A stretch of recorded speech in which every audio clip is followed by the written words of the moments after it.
La la la la, la la la. Inspired by true events, the greatest podcast to be broadcast into your brain. Welcome. This is Inspired by Movies, the podcast where we talk about movies and the real stories behind them. My name is MK. My pronouns are they, them. My name is Courtney. I also go by Cake or Pancake, and my pronouns are she, they. I'm feeling a little they today, but if you call me she, I'm not going to be offended. We'll try to call you they. I can do that. My name is Emily, and my pronouns are she, her. And today we have a special guest, Emily's very talented husband. He wrote and performed our theme song. Introduce yourself. My name is Paul, and my pronouns are he, him. Yeah. Welcome, Paul. This is a special movie to Paul and Emily. They watch this, every Christmas? Yes, we actually didn't watch it this Christmas. That's our fault. No. Stop it right now. Because we couldn't our Double Dune Christmas. I had saved the new Dune. You already watched it. I did. I had seen it. When it was cost nothing to watch it. And I okayed it first. He was like, I want to watch it. I was like, that's fine. So he wasn't cheating. I got the green light. Okay. Yeah. Alright. But for me, I was like, this is my Christmas gift to myself. I'm gonna have a Double Dune Christmas, watch the OG one, David Lynch, and then in quick succession watch the new one. And then it turned out to be $25 even to rent. And it was so disappointing. But, we watched it again twice this week, so. Nice. And then, of course, we all watched the new one last night, which was... I liked it. I like where they're going with it. Yeah, me too. So much better. It was so fucking long. It was long movie. It's a commitment. It was longer. I would say it's probably pretty comparable to the 1984 one. Yeah. In length, but they stretched out the scenes so much. Yeah. So it felt longer. Yeah. But that was what was good about it, I feel like. Mm-hmm. It's longer than the first one, the 1984 one. Because I know that one's at least 2 hours. Yeah, the 1984 one is 134 minutes, and the new one is 158 minutes. Well, goddamn. And it's a part one. Yeah. It's just part one. You know why I'm excited for the next one? Because Zendaya. that girl is gonna be featured. Oh, my God. Zendaya. Yeah, I mean, she was only in it a little bit. She's only in his dreams right now. Yeah. Well, right. At the end, they meet, finally. She's definitely more of a badass than... I feel like she's gonna have more of a warrior role. And I guess Chani was a warrior, but, we never really saw her. Yeah. It was only just kind of clips on the screen of her just being involved in the fighting and everything. Yeah. Anyways, you know what? let's get back to the beginning. Into it. Yeah. Let's get into it. Dune. We were reading IMDb after we watched it the first time, and Courtney, and we had just barely started the podcast, and Courtney was like, this isn't something that we're gonna do, right? Because she didn't like it. I know, and that's okay. Well, and we made the mistake of reading IMDb first, and one of the very first trivia is that David Lynch considers this movie his career's greatest failure. Since this is Paul and Emily's very special favorite movie. It's true. So, can I ask why? Why is it so special to you, and why is it your Christmas tradition? I don't know how it became. It started before we moved to Colorado, wasn't it? I can't exactly remember myself. I know that we did watch it on Christmas one time. Yeah. And we were just like, this is our Christmas movie. It's because, honestly, it's not, clearly it's not because it's Christmas themed at all. Not even a little bit. I like it just because we already really enjoy the movie, but it's nice and quiet, especially when you don't have to go anywhere for Christmas. We live out here in Colorado, 1,700 miles away from our, extended families and stuff. So you don't have to go anywhere for Christmas. You just sit on your ass and get drunk and eat cheese and watch Dune. It's like nice and quiet and chill. Yeah. And even like the battles scenes with Toto fucking rocking out. Oh, yeah, Toto. Like, they're like still kind of chill. So it's like a nice, quiet movie to just sit on the couch and be a little Christmas tipsy too. I love it. Yeah. And it just became the Christmas movie. I think, in fairness, we should also divulge that we also watch the film White Christmas from the mid-1950s. We do So also we watch White Christmas and Dune. And then usually also like another random one that we chose. The only time I can remember was like a couple years ago we watched Dune, White Christmas, and then we watched 27 Dresses. 27 Dresses. Oh, Catherine. Slaps. But yeah, that's why it is our quote-unquote Christmas movie. That's fantastic. How many years has it been going? Approximately. I would say at least 7. That's Because great. I think we started when we moved here, which was 2014 in October. Yeah. That was like our first Christmas, and I think that's when it started. Been going for a little while. Been going strong on the Dune for Yeah. a little while. Dune. Yep. 1984 movie directed by David Lynch. Starring Kyle MacLachlan. Mm-hmm. And Virginia Madsen. Yep. And Francesca Ennis. Leonardo. Oh, Sting is in it. Yes. Yeah, and like really, those are only the like Kyle MacLachlan, Virginia Madsen, and Sting are really the super well known. Does it say Sting? It doesn't say his real name. It says Sting. It said Sting. Has Oh, he and- like just changed his identification to Sting now? Oh yeah, Does he yeah. even Just know his he's first just name like anymore? mononymous now. Well, because I think his given name was Gordon Sumner. So like I did know Like that, Gordon. actually. Gordon. Like, are you gonna go see Gordon play with the police, or are you gonna go see Sting? Oh yeah, and Patrick Stewart is I in was just about to say. Actually, this came to light when I was taking my notes. There's an interesting connection between our beloved Christmas movies. Jose Ferrer, Oh yeah.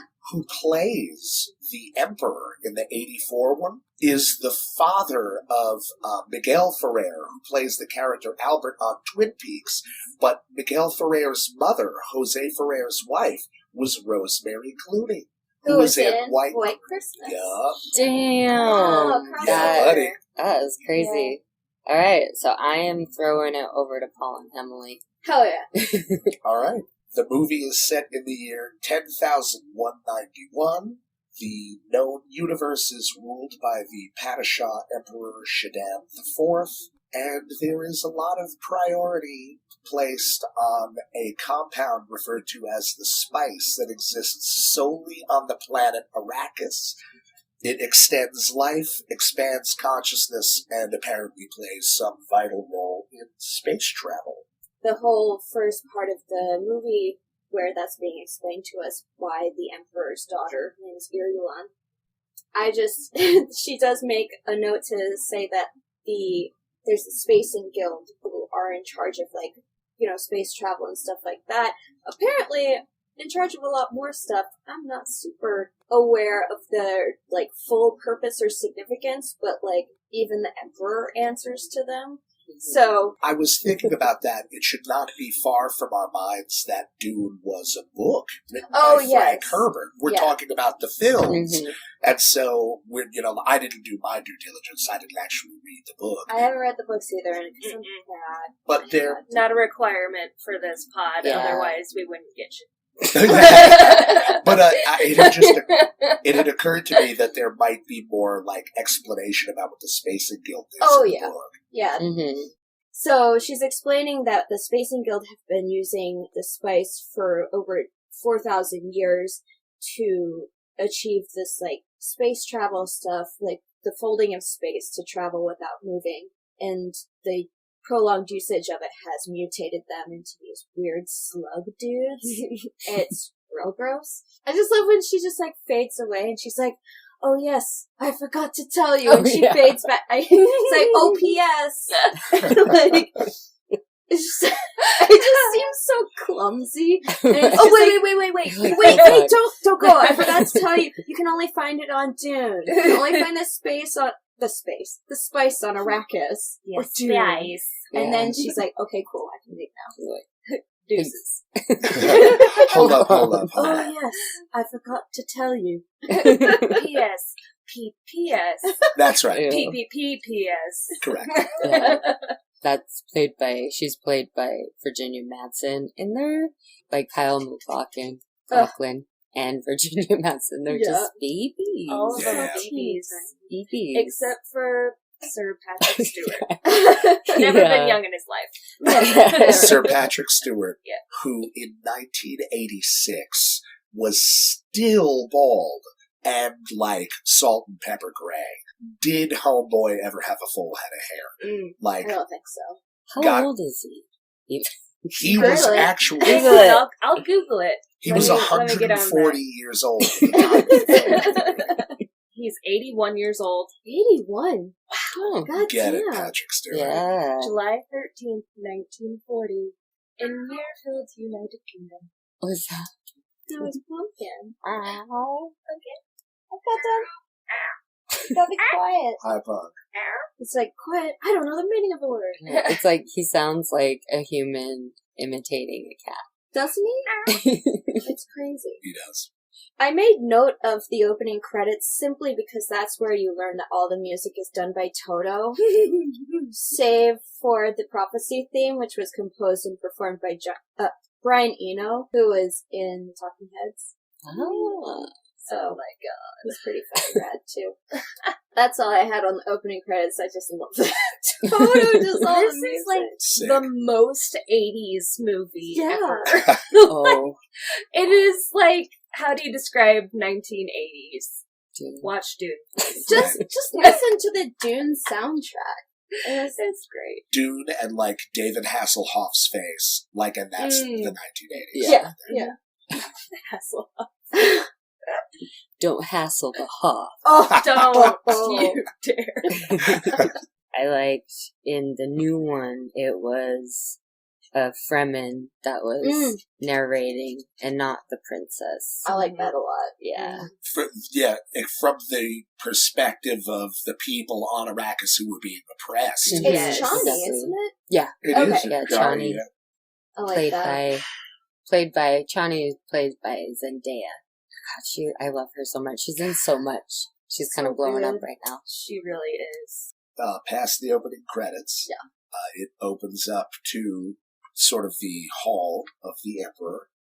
He excuses his daughter Irulan in light of the fact that one of the guild navigators, the mutated characters managing space travel, Weird slug guy. is super weird slug guy, is going to be visiting the Emperor. They're going to have some kind of a communication. The being arrives. It's super weird and drippy and gross. Oh, God. I love it. It's fine. He's like, where the fuck is my food? He's like, are you kidding me? Are you? I put it in What are you guys Or maybe- even doing? It seems like he's finally getting comfortable, though. So Yeah. that's a, I got him it's a to step come in, out, and then he was encouraging me to.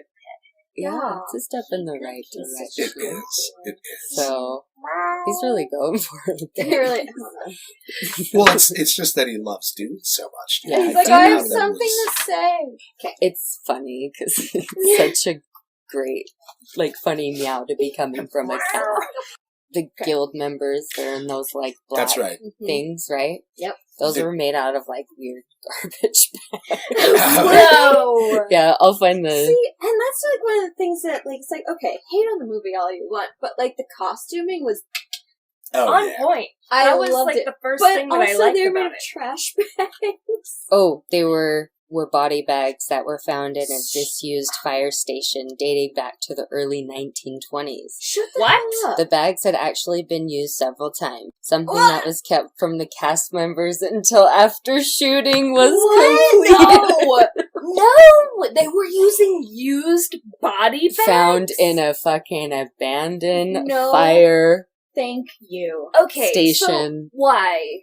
Like, did somebody go to this abandoned building in hopes to find costumes. It sounds like it was one of those things where they like went into this abandoned firehouse and they were just like, "Oh, this would be really great for this fucking Hollywood movie I'm producing." Oh my god! Or is it like a what is that?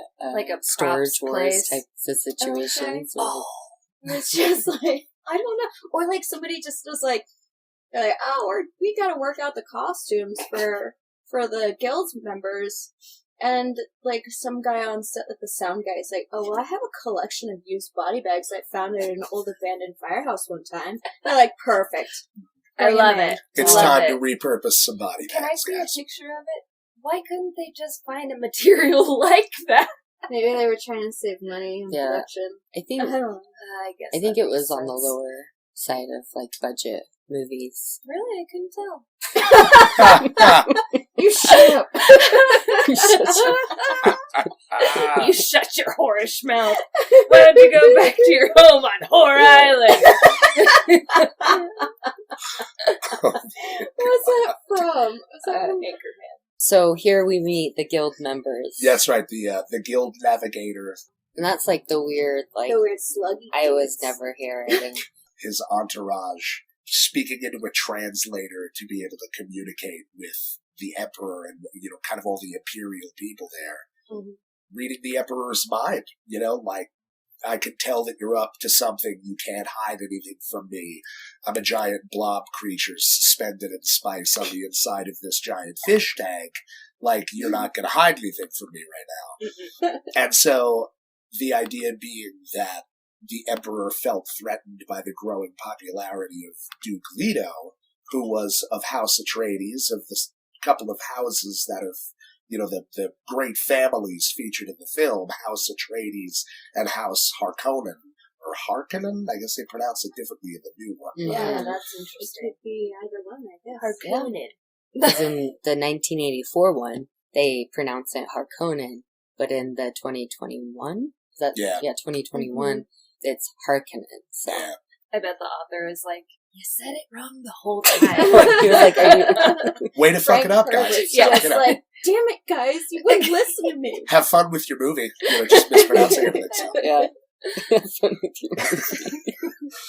But the emperor then explains, that was his motivation. He felt politically threatened by the growing popularity of Duke Leto of House Atreides. There was a scheme to get all of the people from House Atreides onto planet Arrakis, source of the spice, and then secretly employ the Harkonnens to go back there and sabotage them. The Harkonnens had apparently sort of run Arrakis for a certain amount of time before, so they would get to reclaim Arrakis. The Emperor would then no longer experience the political threat from Duke Leto. That was his plan. From the other rooms, because the Emperor's Reverend Mother, what is her name? What? Her name is Mom. Mom. Okay. Mama. It's Mohiam, but they never Oh, say her no, name. I was kidding. It's not Mom. I was just saying. Oh, no, like, no. Okay. I'll Yep. call her Mom because they never actually say her name in the movie. Mohiam? Well, we're guessing at this point. How would yeah. you pronounce that? So I'm just gonna call her Mom. That's so funny. Reverend Mama Reverend Mother Mom. of the Bene Gesserit Order of Witches. Yes, yeah. She is the Reverend Mother who's employed by the Emperor. She was present with him when they first entered, but they excused her because they didn't want her using her powers or influence during this meeting between them. Because And she's a witch, right?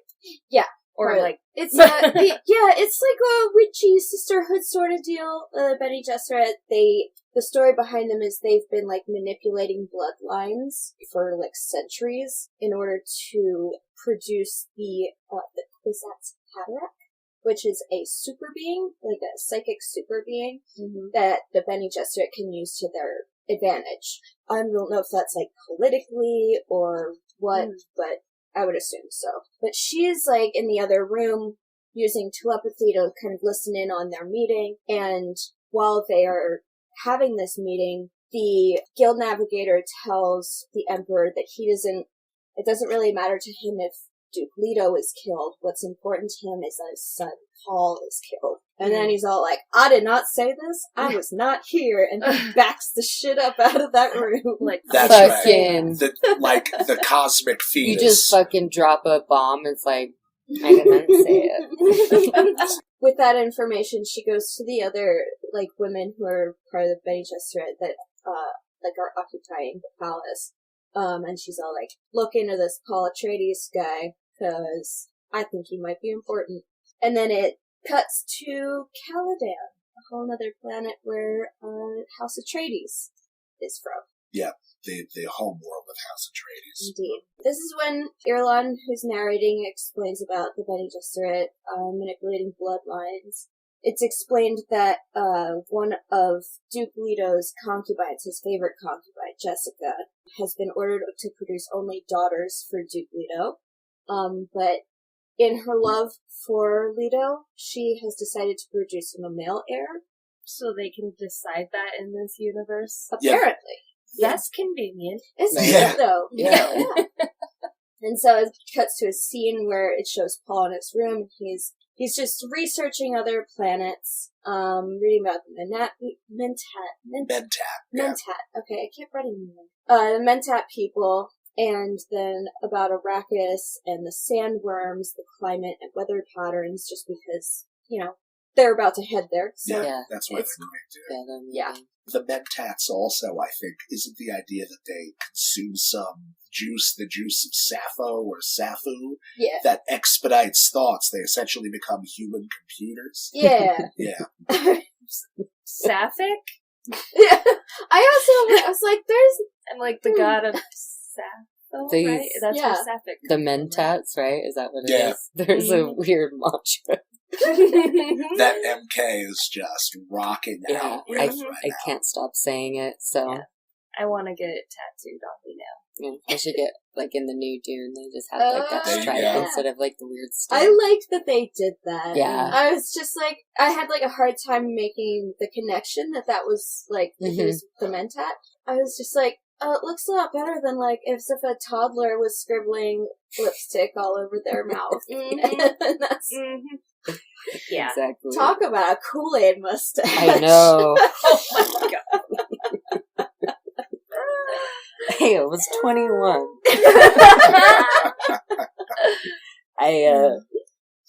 In my 20s, I went to a movie with my sister and her kids, and the whole movie, the whole time I was out in public, I had a Kool-Aid mustache. And nobody told Nobody you. had said a That word. one. Just straight up Kool-Aid mustache. So that's cool. It's like Oreo teeth. Right? Oh That's the Yeah, one elementary thing that school. stresses me out. no. Get home. Or just like having chocolate on my foot. Oh, No, yeah, thank you. PB&J corners. Oh god. Brutal. Yep. Oh no! Did that just gross you out? I guess I just didn't see that coming. That shit was crazy. Anyway, enter Gurney, who's played by Patrick Stewart, and is his battle instructor. Dr. Yui, who's played by Dean Stockwell, he's the family's head physician. And Thufir, who I didn't catch the actor's name, who played Thufir, but he's the family's mentat, and they are attempting to sneak up on Paul as a test. Paul, without even turning around, he acknowledges their presence. He's like, I knew it was you guys. No. And then I think Thufir insisted that the sounds could be imitated, Uh-huh. and Paul was perfectly confident that he'd be able to tell the difference. Hell yeah. What up? Who was it that you need to know the actor? Oh, the guy who played Thufir? Freddie Jones. Freddie Jones. Freddie Jones. My buddy Freddie. Oh, Freddie. Oh, Freddie. And Thufir, who is played by Freddie Jones, is the family's mentat. Well, very shortly after they enter the room, Gurney, kind of without any announcement, just sort of kind of attacks Paul. Like, Paul says the line about not being in the mood to train or to fight. And then Patrick Stewart is like, let me show you something right now. What does he say? Mood. Here's Mood what is for he what? says. Mood is for Not in the mood. love play Mood is and for cattle and love play, That's right. not for fighting. Guard yourself for true. Oh, It was this part of the movie that I was like, I can see why he finds it his greatest disappointment. This is where I was a things little got nicer fun. in my notes. I put the effects are pretty silly. I can't deal with the cute. It's bad. It's bad. I have a hard time with this. I'm like not a good judge for the objective quality of films of any kind. Like, I voluntarily watched the movie Chud. You know what I mean? Just a shitty horror movie from the 80s. Like, I love it, man. Oh, it's definitely, in regards to entertainment value, it's definitely fantastic. Yeah. Oh, so. yeah. It didn't I saw age The Shield well. and I was like, that's cool, but consider what I think is cool, dude. Like, I watched the movie From Beyond yesterday. You know, like, so. I think it's like the color of the shield that throws me off. I don't know. It's like weird brown. Yeah. Right. Yeah. They didn't have to make it that color, Yeah. man. It's No. a force It would've been, field. like, They green could or have. something. Yeah, and I'm like, there's a lot of choices, and that was a choice. That was the choice. You know what a force field would look like? Caramel. Caramel. It was totally caramel. They're just covered in toffee. Raise the toffee sheet. Anywho. I mean, with that being said, talking about the effects of the shield, like the special effects for the shields. Yeah, they obviously don't look like the Ting, ting, ting. yeah, or like the Crystal Guardians from that one episode of Adventure Time. Maybe Mhm. like, that's what they look like. Mhm. They're all like jaggedy and like That- geometric Right. and shit. I Yeah. knew that I made a parallel with something, but I could not remember that is Yeah. exactly it. And And, these are the old shields in the 1984 one where Yeah, They're just cube suits. 'Kay. foxy. they're But like in the new one, they kind of kept something similar to it with like where like if they're actually fighting, if the shields are Mhm. being like hit or like Yeah, penetrate tested. or anything like that. Or make contact with each other. Yeah, they Yeah. kind of like turn fuzzy. Like And a I feel like fuzzy blue, and then if it's like you're making impact, it turns like a red. Yeah, Yeah. yeah. I like how they did that a lot, but it Yeah. still kind of harkened back to the old way, how it kind of gets staticky. Yeah. Yeah. I like that they kept that because it is staying true to it, but Yeah. it's not so goddamn cheesy. Goddamn awful. Right. Yeah. Evidently, I really hate those shields. And that's okay. I can't get over I can it. see. It I did can her understand in. why. She It did couldn't- me I in. mean, How will they we couldn't protect handle after that. How will we protect ourselves in battle? Rock candy. You Oh, Yeah, yes. exactly. Yeah, Courtney, when, we were watching it, they were like, I was just like, I can it just kind of- imagine you like saying no words, just standing up and walking out your front door. I mean, I stayed, Oh, sorry, but I was they on my stayed. phone a lot. It kind of made me think of, like, kids that have cardboard box suits. yeah. Yeah. Yeah. I am a robot. You're right. Yeah. Someone Alright. who's 6. You know, Right. yeah. But yeah, the shields were definitely way better in the remake. Obviously, it's 2021. Yeah, Right. let's get it up You there. know. And a way bigger budget. Yeah. Mhm. Couple more dollars. Yeah, Yeah. just a few. So Paul is very surprised, and they battle, and they kind of come to this stalemate where they're both like stabbing each other. And there's also the physical principle of penetrating the shield means you have to move your weapon slowly. And Paul was just shocked. By way of preparation, you have to be ready for moving to this threatening planet.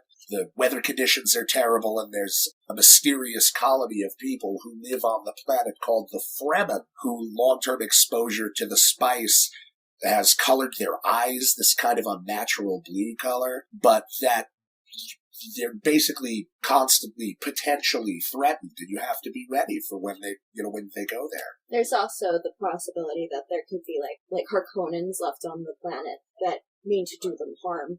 Mm-hmm. That's right. And Yeah. that we mentioned that a little bit earlier, that the Harkonnens had kind of colonized Arrakis, and they were no longer there, but there was probably a certain amount of like sabotage and traps and stuff that they sent for them. So Saboteur!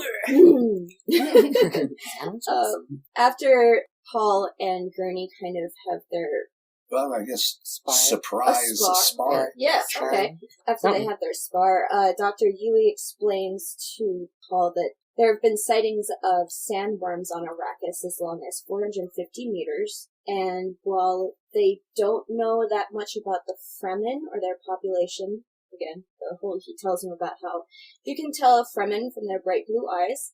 They proceed to go on with showing the weirding module in action during another training exercise for Paul. It takes the sound of the user's voice to expel energy as a projectile. So it's like this thing that's kind of attached to their neck on their throat, and then they have the part that actually turns the sound into a projectile is something that is attached onto their hand. And so he's showing excellent proficiency using the weirding module, and he just kind of busts up the machine that's trying to stab them all up.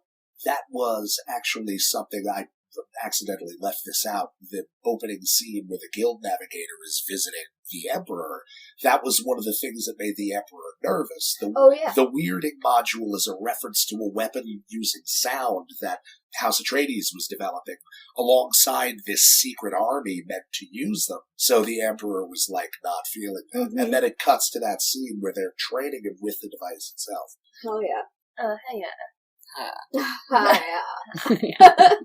They finish with the practice with the weirding module. He encounters Duncan Idaho in the hallway. Duncan Idaho is just a very close friend of the family's, and he is going ahead to Arrakis before Paul's family, just to kind of scout out the place and make sure it's safe. But he tells him that he needs to go speak to his father. And then there's a whole monologue of Leto. They're all looking out onto the ocean, and he's explaining to Paul that it's important for a man to have new experiences. It allows them to grow and to change. And he ends his little explanation with the sleeper must awaken, which plays a big role throughout the movie. Just that phrase sticks with him for... Yeah, it's a recurring concept. Yeah. And I actually looked up the difference in price between the budget for the old Dune and this current Dune. Okay. The 1984 budget was $45 million, which is way more than I thought. Yeah. And the budget for the 2021 was $165 million. There you go. Wow. In comparison, as far as inflation goes, they're not that far apart. No, I'm I think $45 million. Yeah, So that's a lot. $45 million in 1984 dollars, and the third stage guild navigator's entourage is wearing repurposed body bags. Right. What did Where they did the do budget with go? the rest of the money? I think they Did it put go it to on the the costuming. They definitely didn't put it in the special effects. Yeah. Say more along the lines of the practical effects in the costumes. Definitely makes you wonder. Mm-hmm. Yeah. Well, I read on IMDb that the tendons of the worms were made out of condoms. What? Let me pull up the... This show is so sexual. It's apparently just They can't stop. What? Here, hold on, let me Excuse find me? that. There's a couple, but there's a confluence of weird things like condom worms and people wearing bags that dead people had been in. What was the production of this movie all about? Ugh, it's half Hollywood. So it says the tendons visible when Paul hooks the worms were made from condoms. That's amazing. Really? So There's something. Special effects people are a Ugh. special kind of someone. That's right. I know, who would have thought of that? I really think outside the box. So the Yard inflation would be 45 in 1984 is about 120 today. Well, there you go. So it was a bigger budget this time, but Not not much. much. Well, how much did you say? 145? 100. It was 45 for the old one Oh. and 165 for the new one. Yeah, that's not too far off. It's $40,000 difference. Yeah. Little known fact, there was a lot of the budget came from this Hungarian oil wrestling group. Turkish. Turkish oil wrestling, folks.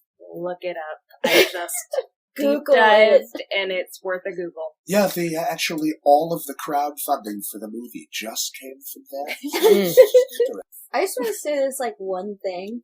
I've been like re-listening to And That's Why We Drink podcast because I love it and I ran out of new episodes. So I listened to the old ones, and one of the hosts used to work it as like in props for a prop house in Hollywood. Oh gosh.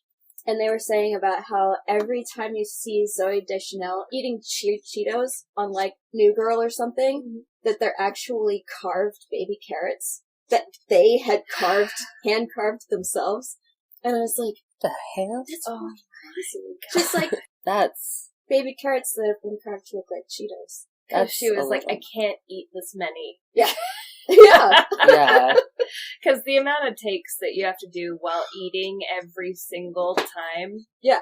Mm-mm. That's a lot of Cheetos. It's a lot of fucking Cheetos. Mhm. Good job on that, Props. Right? It's awesome. Now, did she request that? Apparently. Oh, that's funny. It's sad but cute, but also, like, you can get it. Yeah. But it's like, well, you're Zooey Deschanel, so what are we going to do? Say no? Yeah. That's gonna happen. Conversation happens between Duke Leto and Paul. Leto, as you were just saying before, expresses that he's very proud of Paul for being such a good student. The sleeper must awaken concept that keeps recurring throughout the film. And then after that, there's a scene of Paul having a prophetic dream. Lady Jessica, his mother, has been training him in the ways of the Bene Gesserit. He has a vision of planet Arrakis itself, of the Harkonnen named Fade, a mysterious woman among the Fremen. Mm-hmm. And then there's the line that she says, "Tell me of your home world, Usul." There's Lady Jessica has a meeting with the Emperor's Reverend Mother to discuss testing Paul. She's aware that he has some kind of proficiency and expresses anger at Jessica because she went against her orders. She was supposed to bear daughters, and that creates a risk for both House Atreides and House Harkonnen. Lady Jessica just loved Leto and was like, guess what, I'm going to have a boy about it, so. And, So And she's like, whatever, I can do it. My body, my choice. right. Yeah, straight up.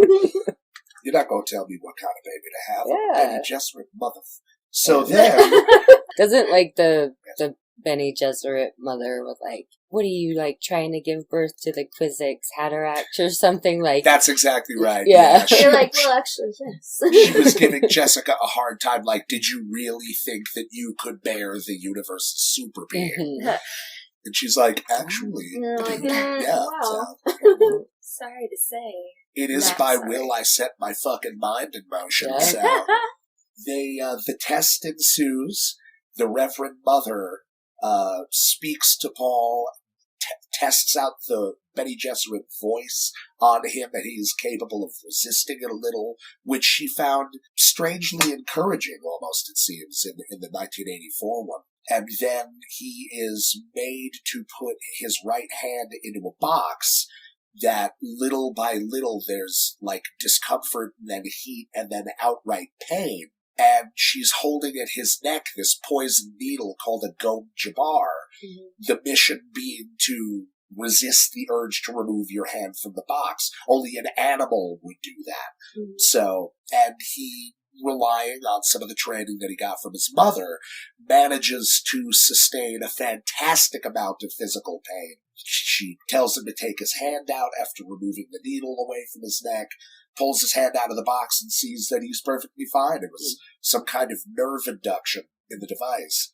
When he first sees the box, he asks her like, "What's in the box?" And she's just like, What's in the box? I know, I like always think of Seven. What's in the box? I actually liked I mean, we already know that I like the new version better, but I really like the needle that Yeah. they use. It's Mhm. really cool looking. It's like etched and like really Mhm. thin. Yeah. And I did not like the new box though. Yeah. Right. I thought it was a little too small and you could like totally see your Yeah. hand, you know? Yeah. Whereas in the old one, it's like, you don't know what's going on in there. Yeah.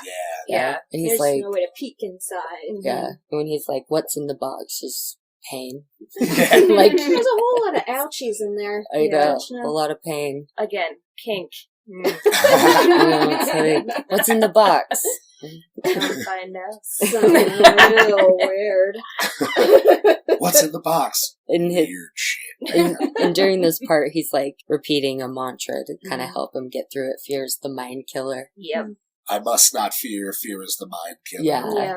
And there is then a discussion between Paul and the Reverend Mother about the possibility of him taking and transmuting the water of life, which I guess is a reference to the bile of baby sandworms on Arrakis. And he professes curiosity because she explains that a lot of men have tried to transmute the poison. And he goes, they tried and failed. And she's like, they tried and died. So, stakes are kind of high there, I guess. Yeah, he's like, bring it. In the water of life, is it just like you get like some power, like knowledge, or? I think the idea is that it's an instrumental tool in the transition of like a traditional Bene Gesserit to a Reverend Mother. You have to like process it, and if you survive, then you're. The ritual is complete. The current Reverend Mother will vest you with her knowledge and power, but you got to pass the test. And I kind of viewed it as kind of like the birth of a new prophet. When they take the water of life to take over for another Reverend Mother. So I think they show it later when Jessa takes over for the Fremen's Reverend Mother. She takes the water of life, and the former Reverend Mother transfers all of her knowledge and power to the new one, and then she passes away. But with Paul, they were talking about how, there's the whole, prophecy part where it's like a man will come and will be because that's Haderach. That's right. He'll be able to access, a world that women can't access or something like that. I think the discussion about Paul taking the bile of the worm is predicated on the sort of this half notion of is he actually the Kwisatz Haderach? And so in order to determine that, it would involve him taking the water of life. And that's when the Reverend Mother divulges that there's not a killer track record for dudes taking the bile of the water of life. Yeah. And this is where, when I watched it for the first time, so there's inner dialogue, and it cuts in with outer dialogue. And so I kept getting really confused because the Reverend Mother, when she was talking to Paul, she was she said something out loud, and then she was like, could he be the one? And it was what the fuck? So it took me a minute to realize that there was also inner dialogue. But in the new one, I like how they either spoke a different language or did some sort of sign language. That was so cool. That was the best. But yeah. I always was like, okay, it's inner dialogue, but they're still whispering. Yeah. As if someone's still gonna hear. I mean, I guess if you're a telepath, we could get into that. They did it a lot better in the I liked it. One. Much better. But yeah. I actually just have to say that I personally really liked that as a device. Yeah. Because it gave you obviously you're not going to encapsulate everything from the book in the movie. Anytime a book is made into a film, something gets a little lost in translation. Right. But although I understand why somebody would be confused by that, wait a minute, what is even going on? Right? They're not talking. What's going on? I think the weird part for me was that they panned away from the person who had inner dialogue. Right. Whereas if you had kept it, if you were still on their face, you could see that they clearly weren't talking, so it was internal dialogue. And I think that's something that they did right at first, was they weren't showing that they weren't actually talking, so it was kind of weird. Yeah. I can see that. That's the only, that's the biggest thing that I was like, wait, what? What the hell is that? I just got a kick out of it because it was attempting to answer, I thought, ways to work in information that otherwise wouldn't be included from the book. Right. Yeah. Oh, yeah. I told I've read the book, but I just was, so bad. They did do it in a kind of a more sophisticated way with the 2021 one. Yeah. It seemed less bizarre. Yeah, it was just like kind of how it was presented. Just it took me a minute to realize about it. I don't know. No, but like, yeah, I do agree with you. Like, I Yeah. do like that as a device. But yeah, At the time, it tripped me was like out. they worked with what they had. It's the only, I've never seen that in another movie. Yeah. You know? Mm-hmm. Yeah. This next scene is all you, homie, because this is when they cut to, is it Geedy Prime? Geedy Prime. Geedy Prime. And that Mentat's Oh God. playing your song. Yep. All right. So Geedy Prime. That's the... Oh, that's the planet. The planet, Harkonnen yeah. planet. Yeah. This is So just a... Piter. Yeah, Piter. Is it Piter, or is it just some random... No. No, it's Piter. It's the one Piter. that says it. Yeah. So they cut to Geedy Geedy Prime, Prime. which is House of Harkonnen, and then Piter. He's a Mentat. It just cuts to him saying, "It is by will alone I set my mind in motion. It is by the juice of Sappho that thoughts require speed. The lips acquire stains. The stains become a warning. It is by will alone I set my mind in motion." It's awesome. Oh, yeah. He's like drinking something. It's just He's like... just doing sippies on that juice. Yeah, the first time I watched it, I was like, I can get down with that mantra, you know? Yeah. I mean, just... You can always tell a Mentat from their Kool-Aid mustache. Yeah. Maybe I am a Mentat. And that character portrayed by Brad Dourif. Oh, yeah. Yeah. Who... Wormtongue in the Lord of the Rings movies. And he also played a really weird, super weird exterminator in in Graveyard Shift, in the film adaptation of the Stephen King story. I haven't seen that. I knew he looked familiar, though. He's been in like 9,000. He's one of those. Yeah. He's been in 68,000 things. Yeah. We are at the House of Harkonnen, and Homeboy says that, Peter says that, and then we meet the Baron. And I actually have the backstory behind the Baron Harkonnen's face. So his face is fucked up, and his face has like these black pustules.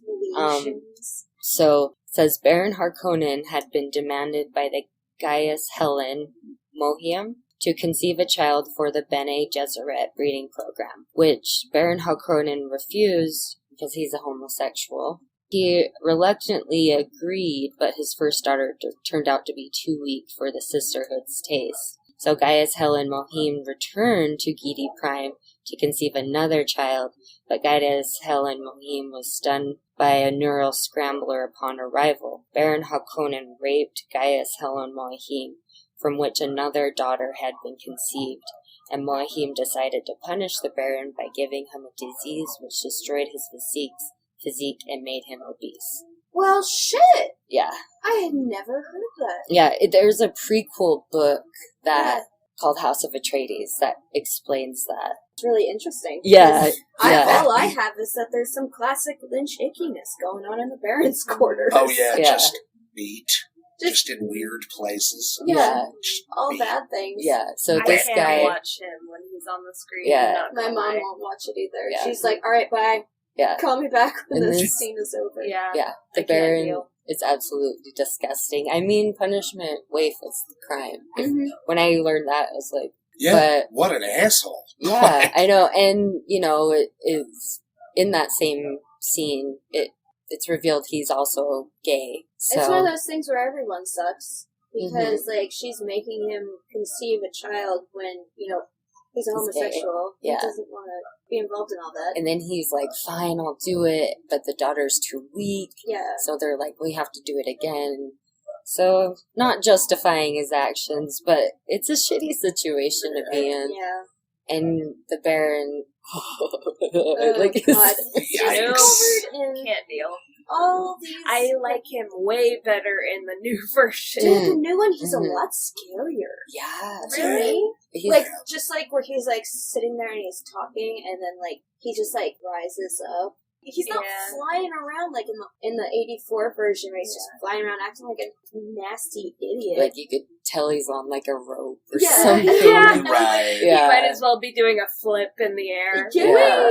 And, like, I'm the surprised he pustules aren't a thing. And he's a lot more mysterious. Yeah. Yeah. Like, Ominous. Yeah, like, That's the why I first like time him. it shows him, he's sitting, and you can really only see his back, and it's like steamy or whatever. I like that when he does fly, it's like he has like a long cloak or something where it like is just like draping down. Yeah. And I like that too. Yeah. It's a lot more ominous feeling, I feel like. Yeah, and in the 1984 version, the costume that the Baron wears, the only way I can describe it, it looks like what Lilu wears in the fifth element. So take this gigantic dude and put him in Lilu's costume. Anyway. I mean, you're not wrong. That's so he's way better in the new. Yeah. I had not ever thought of it quite that way before. That shit is crazy. That's just... That's great. Here we're introduced to Fade and Raban. Fade's played by Sting, which is fantastic. And, like Gordon. Oh, good old Gordon. Your boy Gordon did. And so Fade and Raban are the Baron's nephews. That's right. I have a note that honestly, everyone in this room right now is so sweaty. Like, Like, in talking about us. Not this room right here. You I'm like, am I? I I thought it was kind of sweaty. cool. Like, oh no. No, in the scene, everyone's so sweaty. Like, they're just... It's disgusting. Damn. Giddy Prime is just sweat and wet meat. Wet- That's what it's like. wet meat. Yeah. The Baron is explaining to his nephews that he's made sure that there's a traitor in Duke Leto's party, and he just starts floating around and being gross and bathing in weird machine juice, and then he kills a kid for no damn reason. Yeah. And he looks like he's like straight up vampire. Like, is he just like being a cannibal, or is he drinking his blood? Or is he just enjoying him wallowing in it? Well, and he's like, it's like sexual too. Yeah. Like that part's very confusing, because I'm like, what did he just do to? Right? He pulled out his heart plug. Yeah. So and it like popped his heart like a balloon. Yeah. And then that's where you get that like first vibe of him, like revealing that he's gay. Like the Baron is gay. And of course, he also makes some eyes at his nephews too. Oh yeah. A lot. Not So ideal. that's a little fucked up. yeah. They, Hollywood is very well known for demonizing queers. Of course, So- yeah. Mm-hmm. Of course, the bad And guys. redheads. Well, I mean, is Fade a redhead, or is he? It's like lightly Like red. strawberry Like blonde. it's the only way it's red is because everyone on Giddy Prime is a redhead. Oh, well, that makes sense. But it is like a very light. You can tell that they just kind of like went like this. Something. Anyways, oh man, I died when I saw him. I was like, "Is that?" And it was. I had the same moment. Like, that's Sting. When Patrick Stewart met Sting, he didn't know that he was like a famous singer. Oh my god. Really? Yeah, he was completely unfamiliar about who Sting was as a musician. When meeting him on set, he asked if he was a solo artist, to which Sting replied he was in a band called The Police. Stewart, totally unaware, thought Sting played in a police band. Like they were all dressed up in police Or like they were all uniforms. cops. Or like they were all... like the village people. Yeah. The village people, but they're all cops. Yeah, exactly. It's like... Kinky. God bless Patrick Stewart. Kinky. I mean, it's rampant in this theme. Really, Patrick Stewart? You never heard "Message in a Bottle," homie? Yeah, come on. Right? Yeah. I mean, that was right in the prime. Yeah. Yeah. Yeah. Okay, so we meet Sting and Raban. and they're the Baron's nephews. Yep. So after that scene, it cuts to a scene of Taffy. God fucking damn it. Tacky special effects of a guild navigator holding space for the Atreides family and their whole crowd and crew to travel to Arrakis. And I put that they were shooting weird spice juice out of them. They were. In order to... That's right. In order to hold the space, Just puke a little spice real quick. spice juice. creature. You know? What is that creature called? Or Guild Navigator? Guild Navigator? Yeah. But we don't know, like how they do what the hell. what they're doing. From They're the movie, folding yeah, space. they don't really.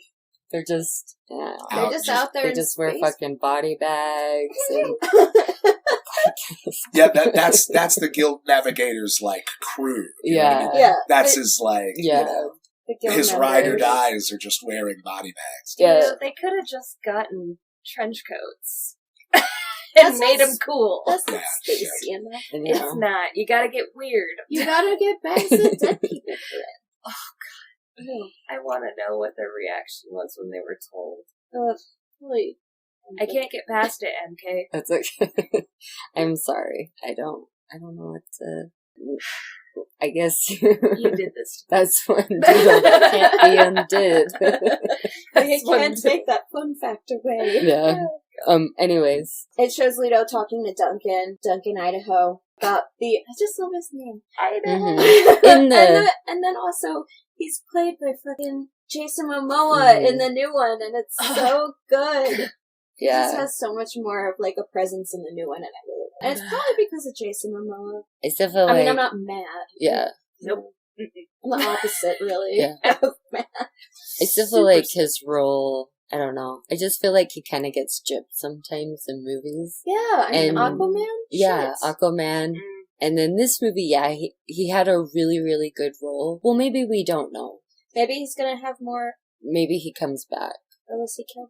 I thought he was killed. Yeah. Oh, spoilers. Well, I mean, People know there's fucking we spoilers. Yeah. we on here. synopsized the Yeah. entire movie. Like, Anyhow, they're talking about the Fremen population. You know, Duncan explains that he suspects that they're the allies that they seek, that they exist in vast numbers and are the ones who actually control Arrakis. And then, meantime, this discussion is happening. It shows shots of sabotage devices that were left by the Harkonnens. Mm. They're being discovered, like a lot of them. Dr. Kyne, we're introduced to Dr. Kyne in the new one, played by a woman, which I think is really super cool. A woman of color. Yeah. Mm-hmm. gorgeous. Yeah. And, But also, Max von Sydow. I don't know, is it Sydow? Max von Sydow, I think it is. We could Google it. Sorry, Max. It's okay. It's like in the disappointments room when I was pronouncing the guy who plays the husband. His name is like Mel Radio, but it was Rido. Fucking dyslexia. Thank God for Emily. She had my back. So we're introduced to Dr. Kyne. He's a guy who's in service of the Emperor, is how they explain it at first, and he's just kind of like, he's really there to kind of just be like, Almost like it's just a A go-between liaison. between like, between the Fremen and the incoming trainees. yeah. Mm-hmm. He's showing Leto and Paul how to wear the still suits, which are the suits that the people are wearing out in the desert. They use like a pump motion to take your perspiration, take the salt out of it, and convert it into drinkable water so that you can survive out in the desert for an extended period of time. Paul asks Dr. Kyne if he's Fremen due to his blue eyes, but he only responds that his eyes are blue from the length of time he spent on the planet and the spice content in his blood. So it kind of just like, oh, I'm not Fremen, but, you know, I've been here for so long that my eyes have turned blue. Mm-hmm. And then he discovers that Paul has already adjusted his still suit to withstand deep desert conditions by instinct. He's like, who told you to do that? And he's like, I don't know. It seemed the proper way. So he's just like, And then you get that inner dialogue. And he shall know their ways as if born to them. Yeah. Yeah. However he puts it. No, it's Yeah. actually Yeah. I like Oh, they like in the new version, which, side note, the woman that plays Dr. Kynes is Sharon Duncan Brewster. Ooh.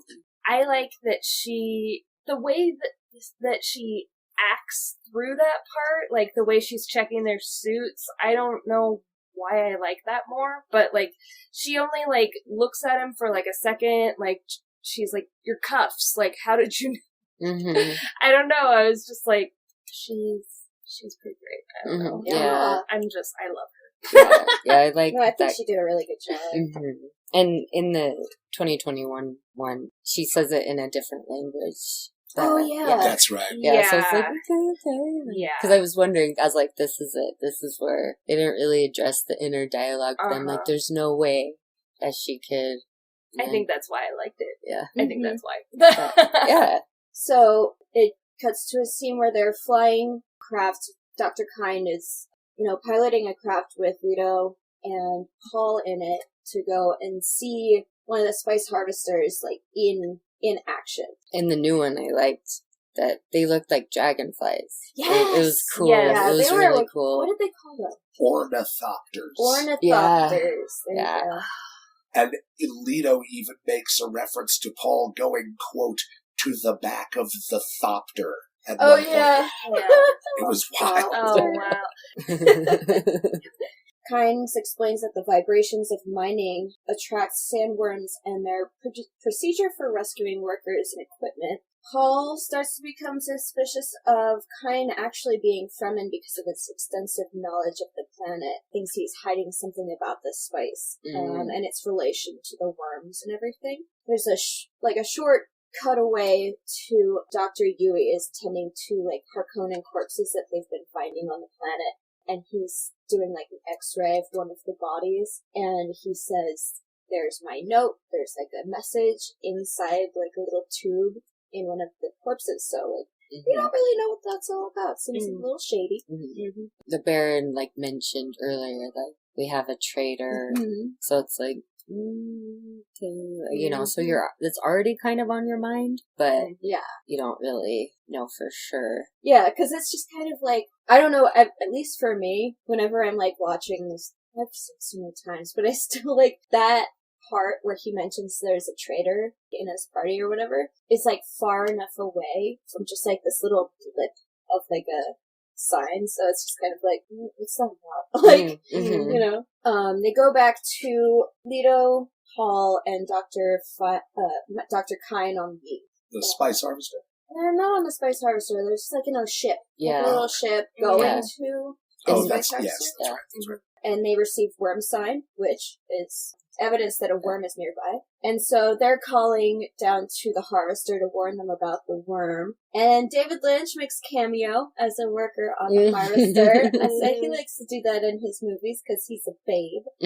And he informs Dr. Kyne that they haven't been able to get in contact with the carryall to come and take the harvester away and rescue the workers on there. And that he suspects it's been taken out by Harkonnens. And so since they can't get the carryall out there to, collect everything and everybody, they decide to land their ship and rescue the crew. David Lynch's character's just like, there's so much spice here, like, we can't just leave it. And Leto's like, damn the spice, get out of there.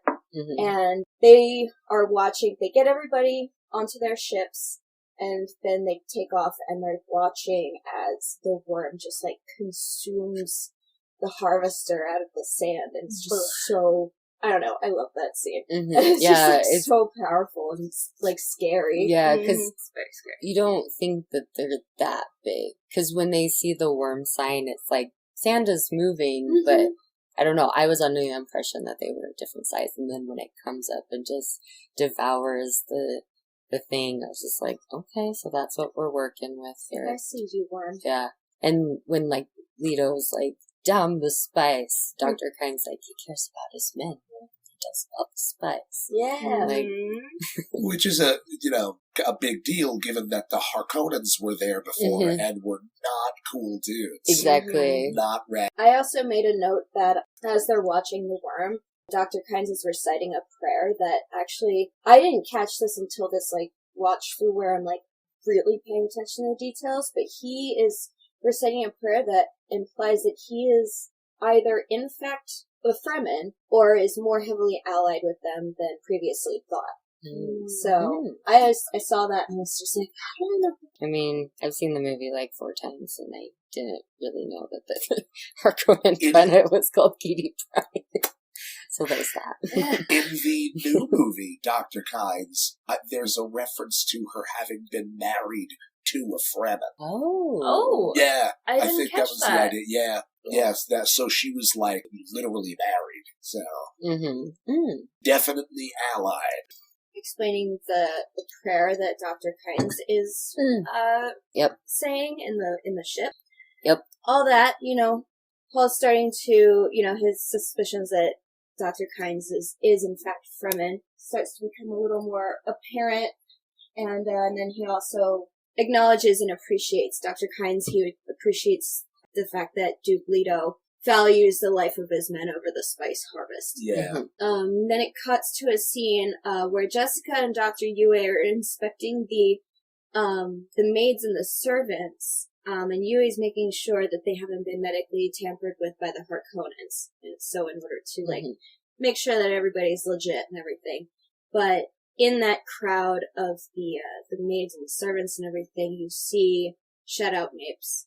And she's a Fremen woman who recognizes Jessica as a member of the Bene Gesserit Sisterhood and tries to, I think what happens is she's trying to relay to her telepathically that there's a lot of danger there for their family. So she's trying to warn Jessica of the danger that her family is in, specifically Paul. And then we're at a scene where I believe it appears that Paul's taking a spice supplement sort of thing.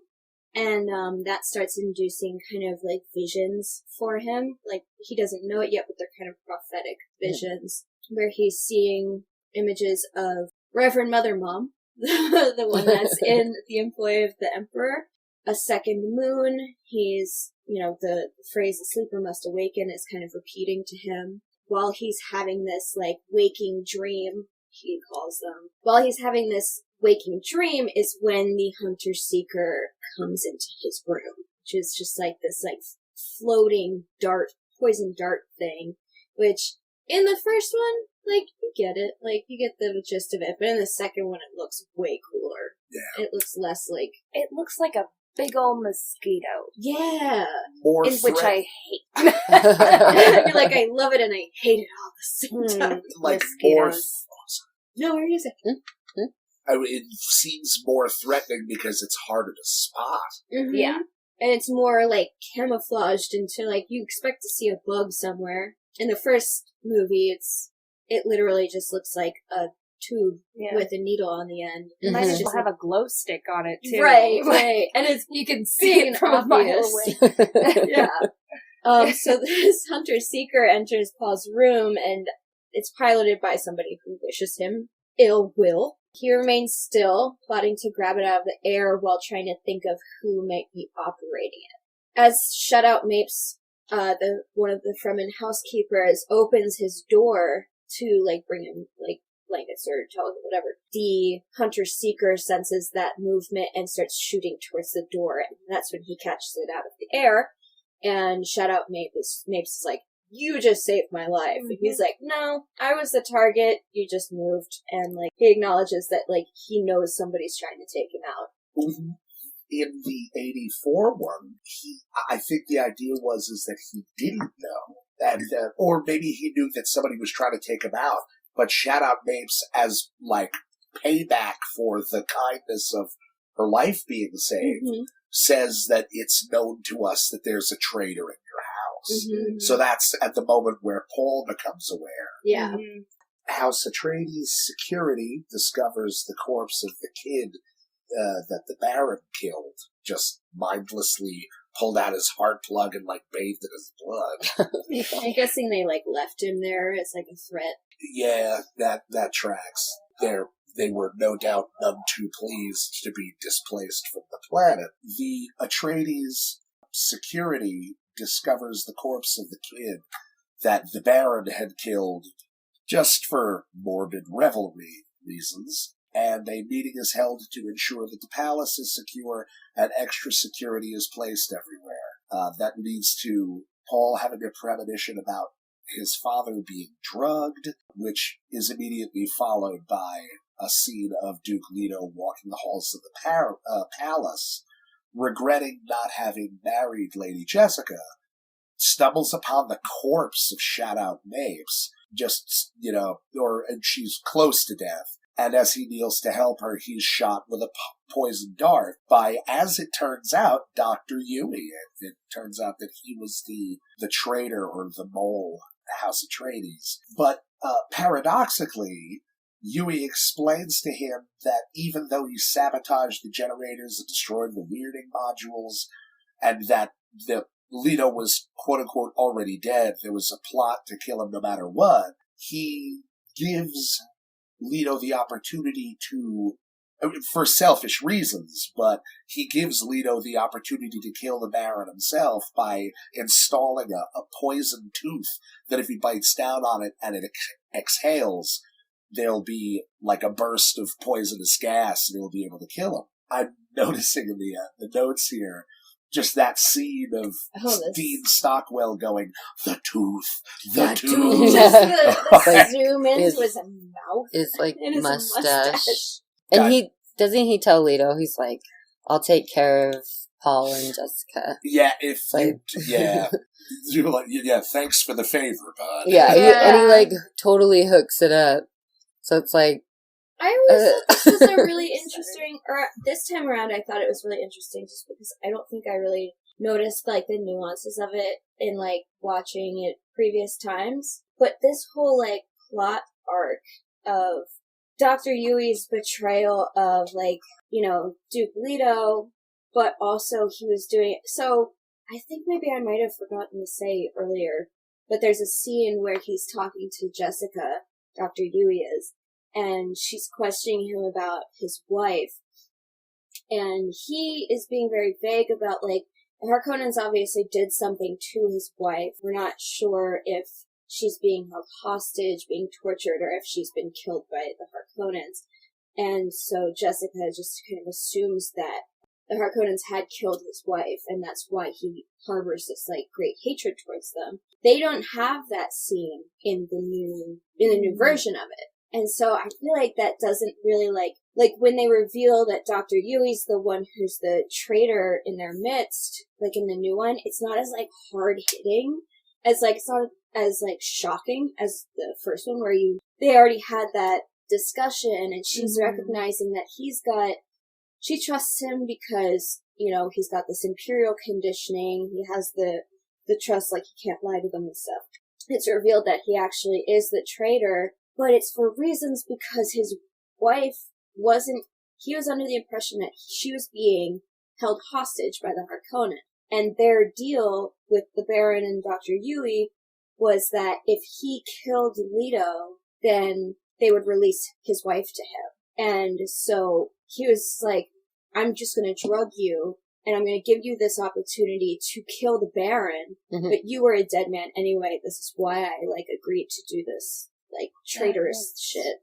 Yeah. And it's like, it's kind of hard to explain, but, like, I never actually picked up on that whole, like, plot arc before, like, really, really watching it in very detail-oriented fashion. I just thought it was super interesting. That, I hadn't noticed it before. You just explained that so much better than I did. Really got to the bottom of it, man. Well, I thought long and hard about it, just because I was like, I was trying to get it straight in my mind, because there's so many, like, aspects to it, that it's just really interesting. I was just thinking, like, I don't know if it was, like, the acting or what, but it's like you could see that guy was a traitor from a mile away in the new one. Yeah. And now you've perfectly explained why. Yeah.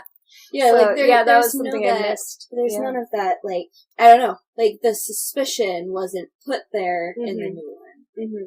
Or, like, rather the opposite of suspicion. Yep. Well, sorry, I kind of got a little crazy with that. No, that's a good take, like, very interesting. So don't you fucking apologize. Don't you apologize to me. Ever. So, after that scene, there's a little Harkonnen attack montage. It shows the army is entering the palace, and Gurney running around holding a little dog, yelling, "Long live Duke Leto." I just thought it was funny. They're just like carrying the dog. Oh yeah, the pugs. Understand. Lots of pugs in this movie. I know. So surprising. I wonder if there's a reason for that. If somebody just really liked pugs. It just seems so out of place. Yeah. And they're all plugs. Plugs. Butt plugs. Sorry. I saw... That's something What? completely different. I saw Kinky. This whole movie is just kinky. It really is. I saw this like fact about dogs that it's like the longer the dog's face is, the longer they live. And I told Courtney, she's like, "Well, pugs are fucked." Yeah. I mean, yeah. You're not wrong. It was like instant. Yeah. Like, God. So Womp fucked womp. up. Anyways, carry on. So in this montage, it is, since they drugged Duke Leto, they have captured Paul and Jessica as well and drugged them. So they have Paul and Jessica in a ship, and their plan is to take them out into the desert and just leave them there. Mm-hmm. But first, before they take off, the Baron's being a fucking nasty bitch, and he's just like gloating over them, and he's just like, "I just want to spit on your face," and Nope. Gross. it was such a gross. So gross. And he used the word spittle, and I just, there's nothing okay. I'm sorry, guys. Where it falls on her face. Oh god, like right by her eye. No, thank you. Okay. Did he actually spit? Like, is that actual spit? Please Oh, I tell don't me know. it's not. I don't know. I- I didn't let's see anything just on say it's IMDb about it. Let's just say it's not. It's spring. I highly doubt that it is real spit. Like, Dear God. because Oh, like spitting no, we're in your going. face, and so I don't think that they would have done it for skis. I mean, when you look at her I mean- restraints and such, Oh yeah, and then she's gagged. Yeah, that the fucking gag that is gag. literally a sex gag. Right. Oh, yeah. they just- And you're 100%. like, Put like a Just covered army it up looking with- thing. Yeah. oh god. I can't. I know. Every time. Like, well, and I didn't think much of it, but when they took it off and there's like a cork, Yeah. I was It's like, like- oh my You're like, god. oh Jesus. It's I all get just you. sandworms and fucking dude. Seriously, Yeah. there's What it's so all many. about. Penis worms. Yeah, it just and- goes to show how everyone's obsessed with sex. Like, there's so much. It's like, you don't need that many. It's like, Excessive. your kink is showing. Anyhow, so he spits on her face. She's gagged, so she cannot use the voice on her captors in order to like get them to free them or Mhm. whatever. The voice. The Mm. voice, yeah. But Paul is not gagged, and I don't think that they're aware that Jessica had been training him in the ways that they Yeah. Jessica. So there's, Piter reveals to Jessica that he had known Yui's wife, kind of implying that he'd sexually assaulted her in one way or another. Just because he was like trying to he was just like getting all touchy feely with her. Mhm. And he's like, I knew Yui's wife. And then it's like, Yeah. you're a bitch. And reveals also too that he was the one to break Yui's imperial conditioning, in order to convince him to betray the Atreides. Breaking his imperial conditioning, making him more vulnerable to manipulation through threats to his wife. Mm. Then it goes to the scene where Dr. Yui is meeting with the Baron now that he's done what, he's asked of Dr. Yui to with the betrayal and everything. The Baron looks at him and goes, "You wish to join your wife." And it almost is like a little bit of shock when she's like, "She lives?" And he goes, "Well, join her then." And then Piter kills him, which implies obviously that she's been dead all along. Yeah. And Which, in that scene, when in the 1984 version, the way he is stabbed, it's like reminds me of like when I was in drama class and we like learned how to like get stabbed, like fake stabbed. Or, like, today we're gonna learn how to get stabbed. yeah, or like how you like fake a hit or something. But Was I can't it like remember. amateur hour? That's what it reminded Him me getting of. stabbed in the Yeah. I was like, okay. movie. Like, this guy clearly needs to go to a few more classes at the Performing Arts High School. Right. Yeah. I can't remember how they did it in the new one, but I remember thinking it was a bit better. Yeah. That's one way to put it, yeah. Right. So they are traveling in the ship to be abandoned in the desert by some of the Harkonnen lackeys, and Jessica starts picking up on signs and like little hints that Dr. Yui had left for them to kind of be like, yo, I'm looking out for you and stuff like that. And it turns out he had left still suits in the ship for them to survive the desert. He left Duke Leto's ring for them as well. And so going back to Paul not being gagged, and also who knows more or less how to use the voice. He attempts to use the voice on their captors to remove his mother's gag. And at first he gets punched in the face, but then he tries again, successfully gets them to remove her gag, which is when you see it, it's like actually a straight up fucking Paul gag. Yeah. And you're like, yeah. Like, oh. And she uses the voice to convince the one guy to kill his accomplice. And you had an interesting thing to say about the way that she puts it. Oh, the implicit kill this guy? Because the phrase that she uses using the voice is, there's no need to fight over me. Yeah. So in order for there not to be a fight, Home Dude has to stab the other guy. He's just like... Stab. Stab. And like, whereas in the 2021 one, she's just like, kill him, get him, yeah. you know, just completely. I liked that too. Yeah. Like, I liked both of them. Yeah, You yeah. know? She was just like, fucker, kill him! I know, like the power that she had, you know. But Kind of in like a crisis situation. Yeah. Like there's no time to fuck around. Kill him. Yeah. We're done here. And then Paul kills the one that, killed the other one, and he manages to land the craft amidst, like, an outcropping of rocks or whatever. It then cuts over to the scene where, lo and behold, Baron and Piter are, like, getting all up in Duke Leto's face, gloating about it, and just all this other stuff. Leto is drugged out of his mind, and he mistakes Piter for the Baron, and bites down on the tooth and exhales, which means he killed Piter, which, cool, good, but also he mistook him for the Baron. And so he didn't actually kill the Baron. So Piter's dead, Leto's dead. Oh, fuck. God damn it. And I thought it was cool in the 2021 when that happens, the Baron was actually, he initially bites down on the tooth and blows it in the Baron's face. They quickly shut the doors, and then everyone in that room was poisoned.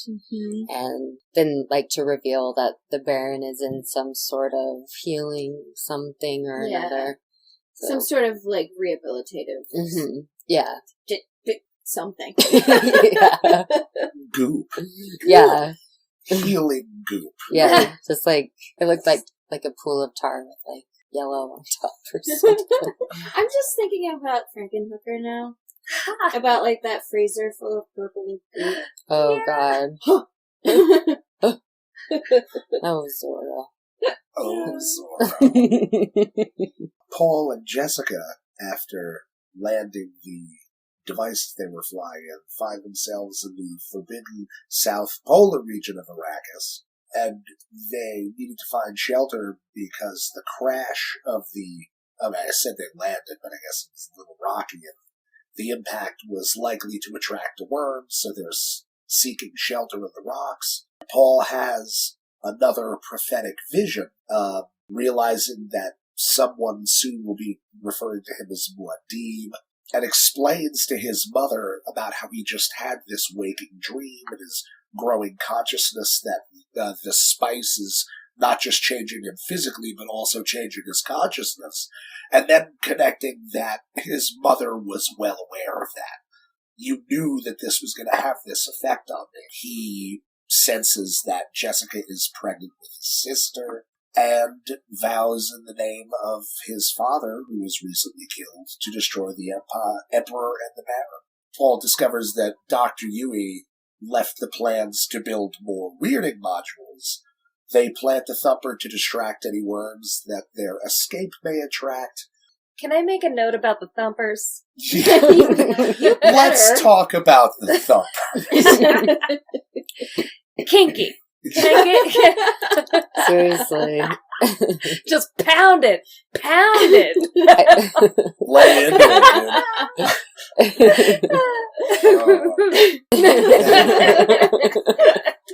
dude. You're a good person. You knew it was time to talk about it. Yeah. And like, there's a break in the conversation. Let's talk about it. What about them thumpers, though? Oh, they be thumping. Oh, thumping, thumping.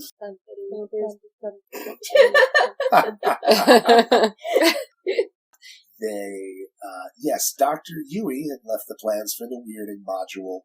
They thump that thumper.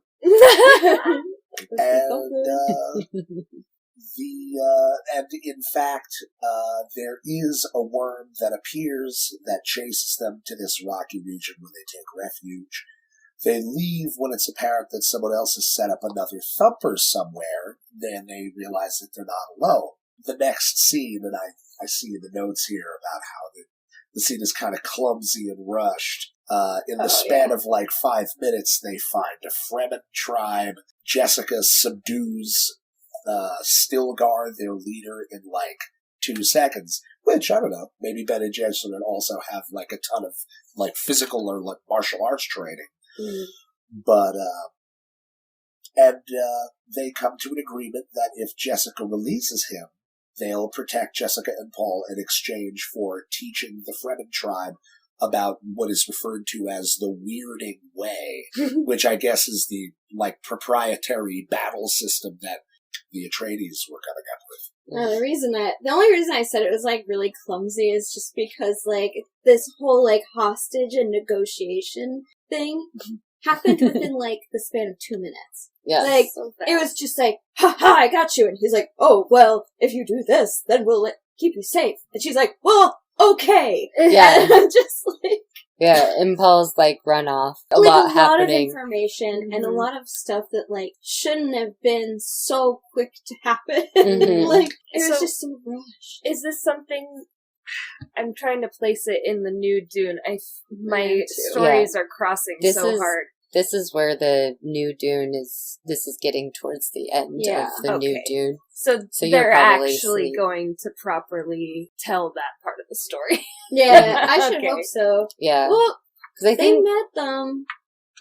Yeah. There's actually a significant divergence from where Stilgar is introduced from the 80 forward to the 2021 one.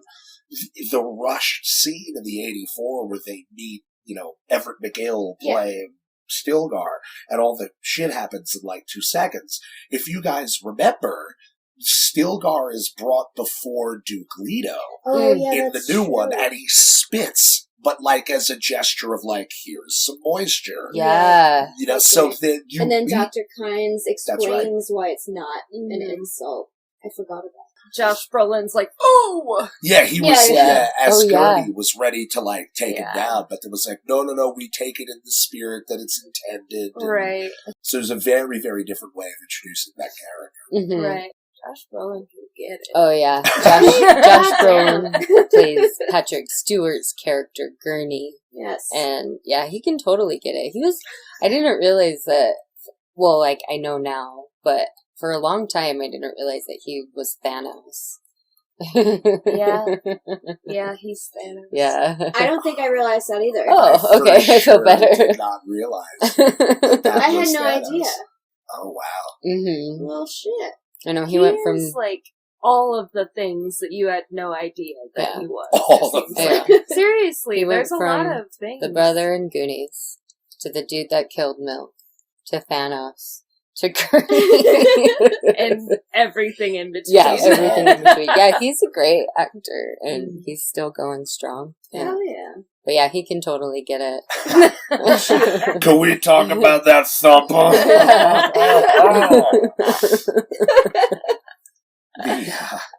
Oh, I had a note quick. I answered my own question, but I wasn't sure if this is something that y'all thought about too. But when they're out, like, trying to, like, find refuge after they crash that, like, the spacecraft, whatever thing, that they were just like, So it makes you wonder why two people walking would so quickly attract a worm when a harvester can set up and mine spice before a worm would even show. That is interesting. But I thought about it, because they are in the beginning of their arrival on Arrakis, they say the polar regions are forbidden. And so I was thinking about it, since they are in the South Polar region, I wonder if they're forbidden because they have a higher population of, like, sandworms, and therefore, like, increasing the likelihood that you'll be, like, attacked by one. So I thought maybe that might be the reason. Like, they chose to harvest spice in parts of the planet that didn't have as many worms in them. Well, it's just a thought I had. I like that theory a lot. I mean, that would be a very good reason to stay away from that particular part. Yeah. I was also, like, half wondering whether or not, because there is a depiction of Paul Atreides, like, having a moment where there's, I don't exactly remember where it was in the movie, but where almost ceremonially there's, like, sandworms in front of him. That was mm-hmm. And so, with the whole, like, the connection to the spice and just the prophecy and everything, I was all like, do they know that, like, it's their boy? You know what I mean? Like, do they know that, like, yo, this is my dude right now, I have to go say what's up to him, except I'm, like, 700 feet long. Yeah. Well, in the new one, there's, like, a moment where he's being chased, but then, like, the worm is above him, and they kind of just, like, stare at each other. And then it, like, doesn't do anything. I forgot about that. Yeah, part. so I thought that was interesting that they did that, because it really only showed, I mean, it seemed like he had clear understanding of the worms, even, like, when he got there. Mm-hmm. But I like how in this one it showed that there might be some sort of connection between the two. Yeah. The worm is just looking down at him like, gag, gag. Like, okay, I see what you can do. I see you. Paul encounters in the Fremen tribe that they ran into Chani, the woman from his dreams. He receives the ceremonial secret name Usul, which I think translates to the strength at the base of the pillar. Mm-hmm. And that's his secret name in the tribe, but named by Stilgar. But he got to choose his own name that everybody in the tribe will refer to him as. He asked about what the name was of the mouse-shaped shadow in the second moon, and it apparently was called Muad'Dib. And so that was his, what you might think of as nom de voyage, like that, what they all called him in the tribe. There's a disclosure to Paul and Jessica about the Fremen's water caches. Chani turns to Paul and says that line that he'd been dreaming about. Tell me about your homeworld, Usul. Yes, Stilgar saying that there's thousands of caches of water like this. Only a few of us know where they all are. And they have a plan to, quote, change the face of Arrakis. Our dogs upstairs are changing the face of Arrakis. They really are. They really are. It is the Lord's Day. It is, after all. Yeah. Choir practice. Okay, so it cuts to a scene of the Baron doing what he does best, which is flying around and being gross. Is that the scene where Jack Nance, who plays that one Harkonnen character, is operating? I don't know if it's we couldn't figure. We were discussing it. I don't know if he was, like, playing some strange musical instrument, or if he was controlling all of the steam that was happening around. But all I know is that your boy's face. Yo, Jack Nance's fucking face while he's just like having a great time. He's talking about. He's like deliriously like just ecstatically like working his like space accordion. Right? Yeah. I love Jack Nance so much. And in that scene, like Sting Fade walks out of the shower and he's like, "Oh yeah," and the Baron's like. Kind of has a moment. He's like, you are. Fade shows up all sweaty, and Baron's eyeballing his nephew a little too close. And I read on IMDb that it was supposed to be a nude scene. And Sting was like, yeah, I can get down with that. But they studio like freaked out at the last second. They made that weird fucking winged G-string thing. Yeah, whatever it As was. if that's any better. I'm like, what would it have been like if he was naked? Well, I mean, it's already rated. Is it rated R? I don't know. Yeah. But it says it's like sexual situations and like foul language, and I'm just like, where on earth do you see any like excessively sexual situations? Chani and Paul make out a lot, but only for like a portion of the movie. In that montage. Yeah. In That's that right. montage. It looks like they're making out without their shirts on Oh, during the Can't have montage. that. So, Whoa. Scandalous. can't have Hot that. mic. But I seriously haven't. I didn't hear any foul language. Like maybe "damn the spice," but Yeah. Don't say that word again. You're offending my delicate sensibilities. So Jessica then takes over as the Fremen's new Reverend Mother through that process that we were talking about earlier when she takes the water of life, and in doing so, in this particular instance, she gives premature birth to the daughter, Alia. Alia lives, obviously, and Alia was then born with all of the power and knowledge of a Reverend Mother. And I think that's kind of as a result of her being born during the transfer. Transmutation of the water The transmutation of of the word. The water. The water of life. So it's a scene where Thufir is shown being held hostage by the Harkonnens, and it's revealed that he's been poisoned, and the only way to get his antidote is to milk this hairless cat that Fades brought him. That's like attached to some device that looks And like he's like, it was. you have to milk this cat Right. once a day to get your antidote. And he's like, that milk a cat? I Yeah. have nipples. Could you milk me? Sean crossover again. I don't know. I don't know what that's about. I think it was just a scene put in there, just because you could doesn't mean you should. Was the scene similar to that in the new one? Or is this like, now are we at a point where the new one is over? I think it's, they're going to where the Fremen live. And Zendaya, her character, Chani, she plays Chani, she looks back at Paul and she says, no, this is all just beginning. Mm-hmm. And that's where it ends, So good. Yeah, so good. The new was so good. So, Paul is addressing hundreds of Fremen soldiers, vows not only to destroy the Harkonnens, but all spice production in order to control the universe that is so dependent on it.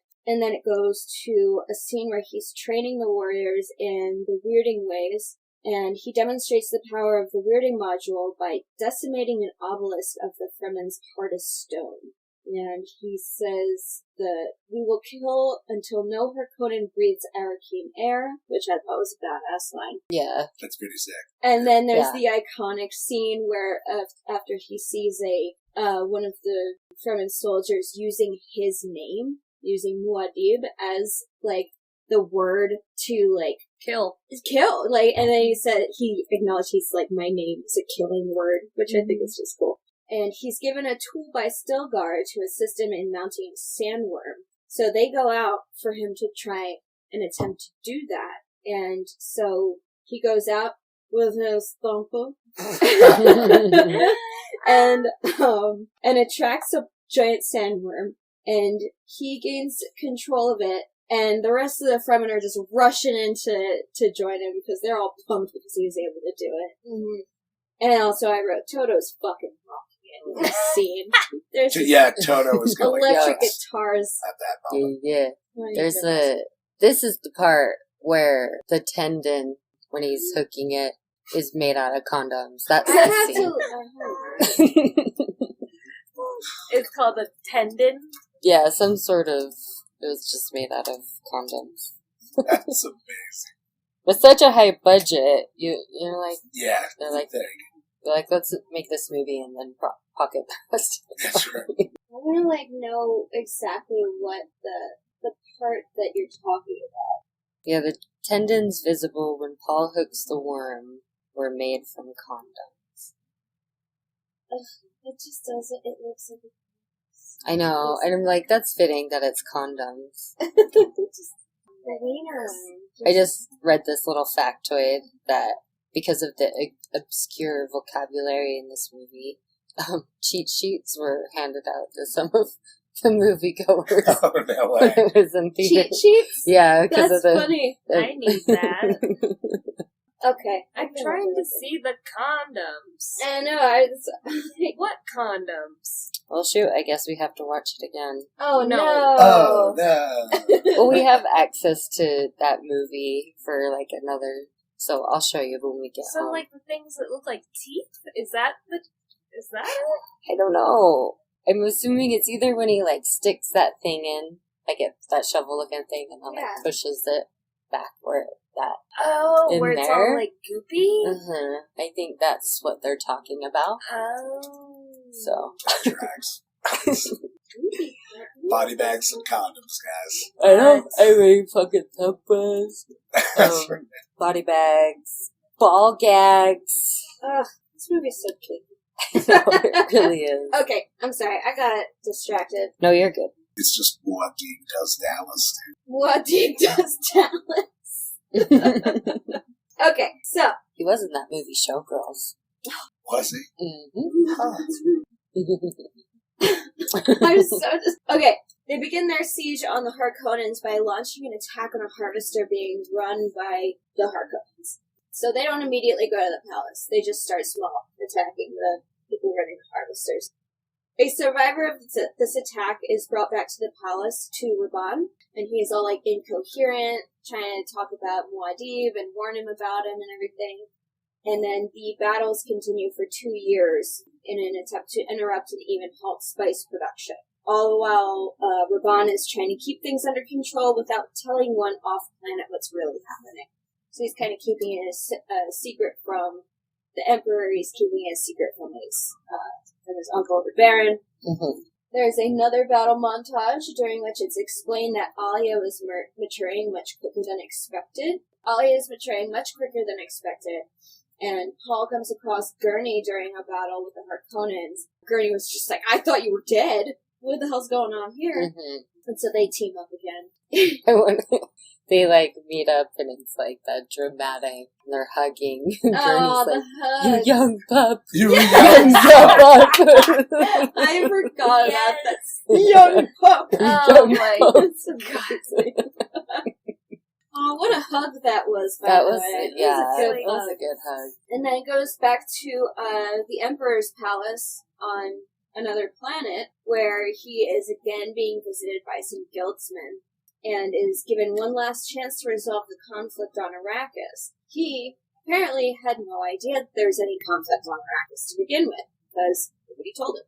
And they inform him that there's this guy named Muad'Dib on Arrakis, and he's like fucking shit up. They don't know who he is, but they know his name. Then they threaten the Emperor by saying, restore spice production, or you will live out your life in a pain amplifier. Which, that's ominous as shit right there. Oh, yeah. How do you amplify pain? It's the future. This is year 10,191, so Yeah. I mean, he puts that hand in the box. Maybe it's just a And really it's big pain. box. Yeah. So they're like, not only physically, but like mentally hurting you. Paul simultaneously is receiving a vision of the guildsmen's visit to the Emperor, sees them speaking amongst themselves about the plot to stop, and he's having this vision. He's in bed with Chani, and they're all cuddling, and he like wakes up, and then he's talking to Chani, and he decides that he needs to try and attempt to take the Watch Her of life. And, You did it. I did it! Just for you guys. And everybody else. And so then they decide that that is something that he should try to do. And so Paul, Chani, and a large group of Fremen go out into the desert. They bind him and give him the water of life, and he begins to have revelations around the source of the spice being the worms themselves, and perhaps that this is why they're so protective of it and of the plant. And that's the scene where they're surrounded by giant sandworms, but they're not attacking. Mm-hmm. And Chani's just like looking around being like, what the shit is this? And is that not also the scene where he's like, the sleeper has awakened? Mm-hmm. Yes. And he goes to the place where the Bene Gesserit does not. Yeah. That's that.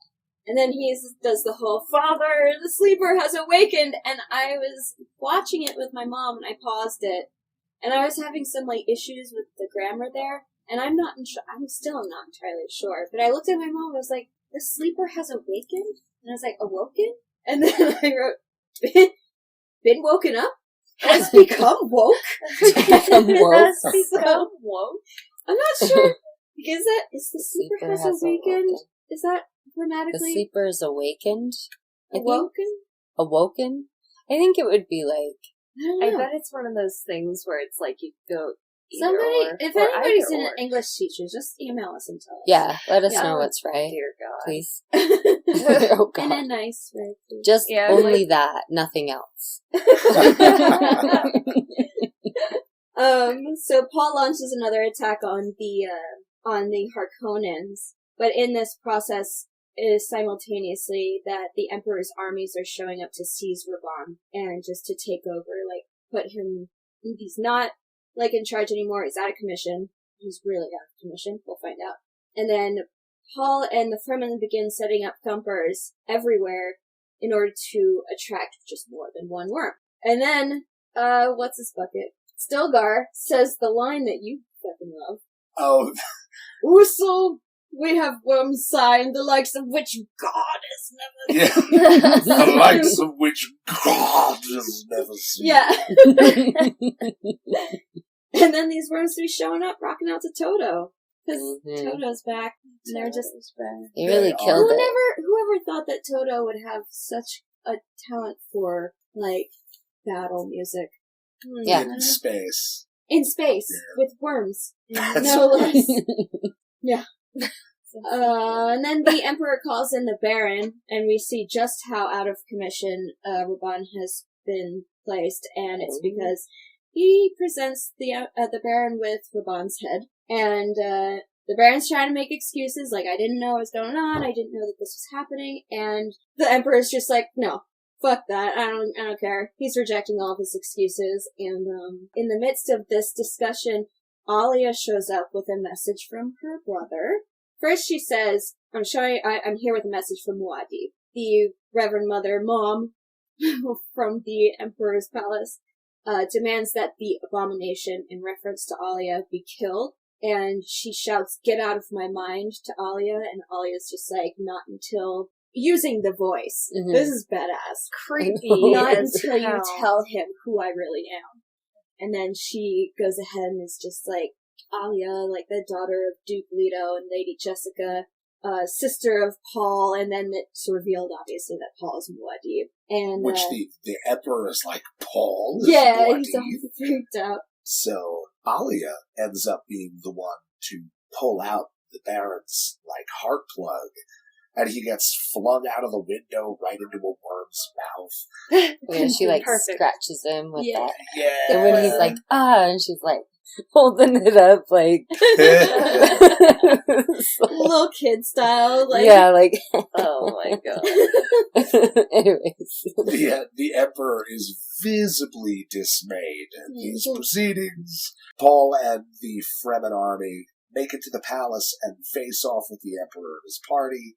Paul takes on Fade in hand-to-hand combat, during which Fade, the direct quote from your notes here, is, quote, a bitey bitch. Yeah. I fucking bit him. Yeah. You know. Dick move. Seriously. Sting. And then he, like, has that, like, poison blade. Mm-hmm. I must be bend like a reed in the wind. And he gets him. He puts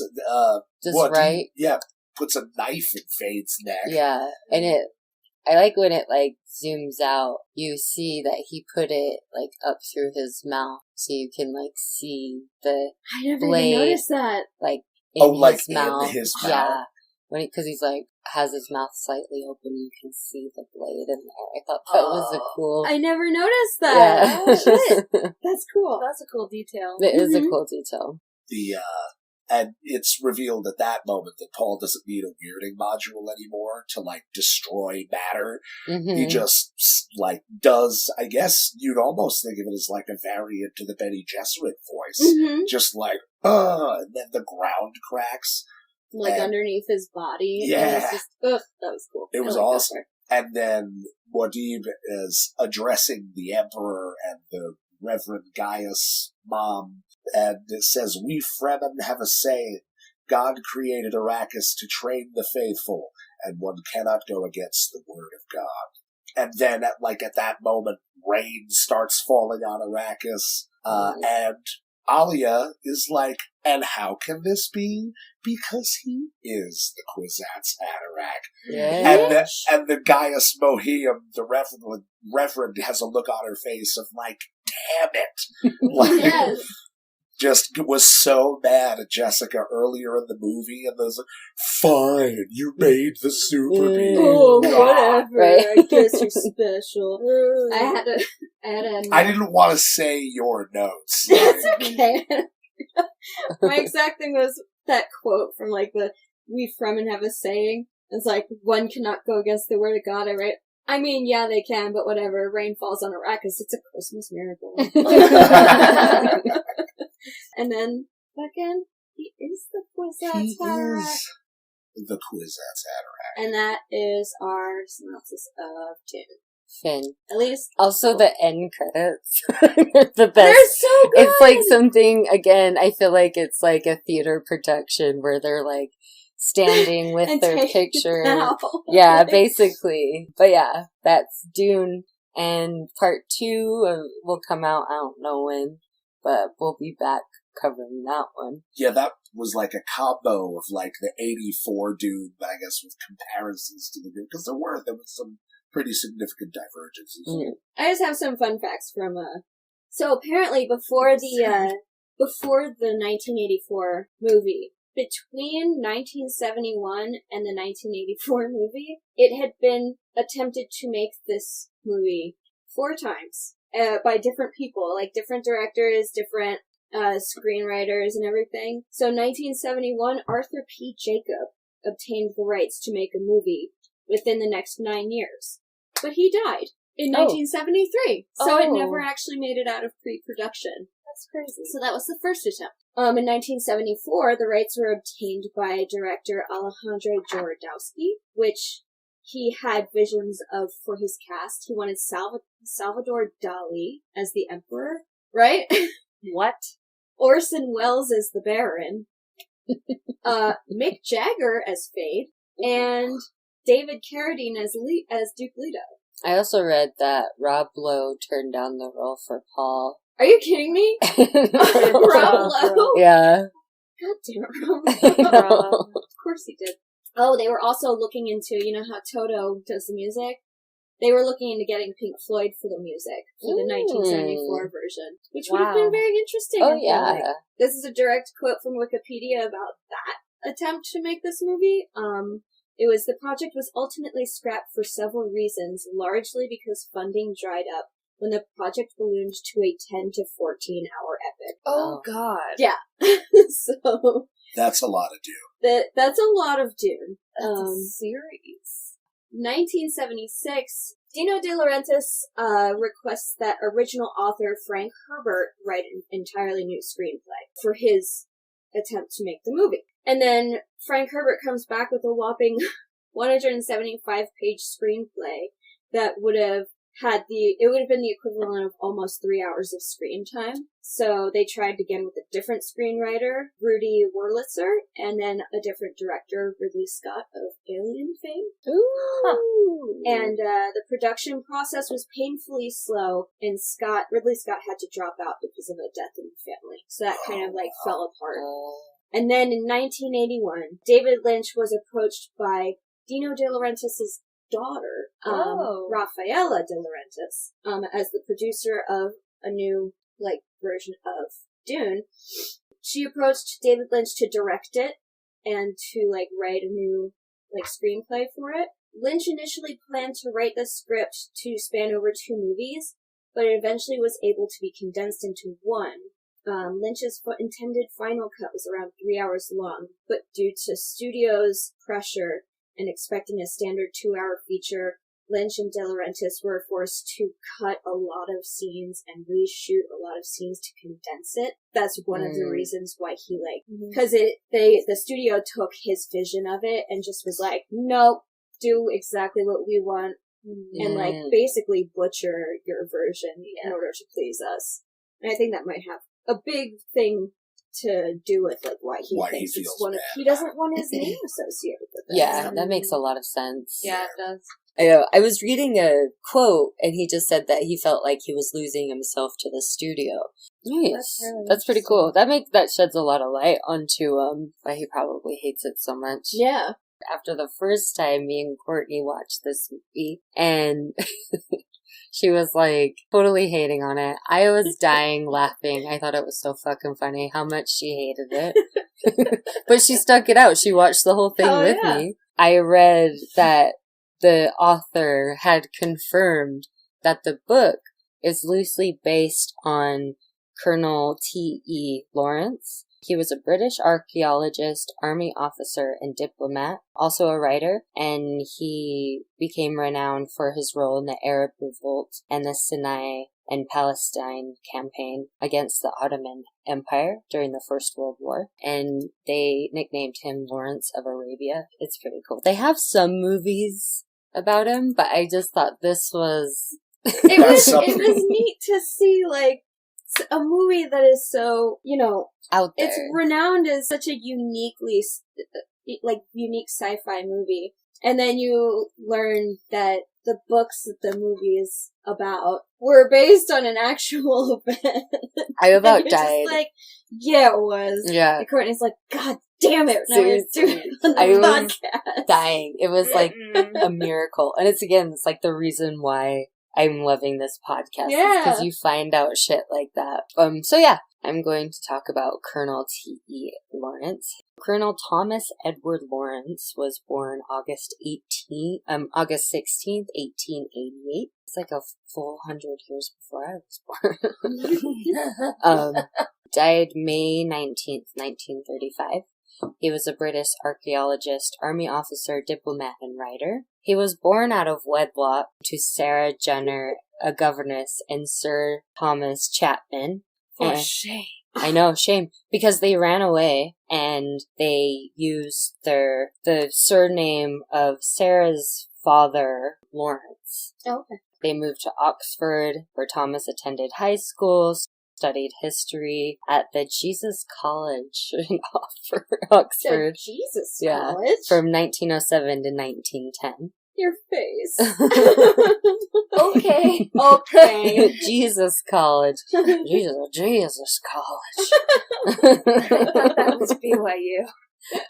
Yeah, maybe that's... So, between 1910 and 1914, he worked as an archaeologist for the British Museum, but soon after war broke out in 1914, he volunteered for the British Army, and he was stationed at the Arab Bureau Intelligence Unit in Egypt. In January of 1914, Woolley, I'm assuming is his partner, they were sent on an archaeological dig, but it was basically a smokescreen for the British military survey of the desert. So they noticed the Ottoman army was attacking all across Egypt and oppressing the Arab. In 1915, there was the Arab nationalist movement were growing and growing, and they were in contact with Sharif Hussein, who was negotiating with the British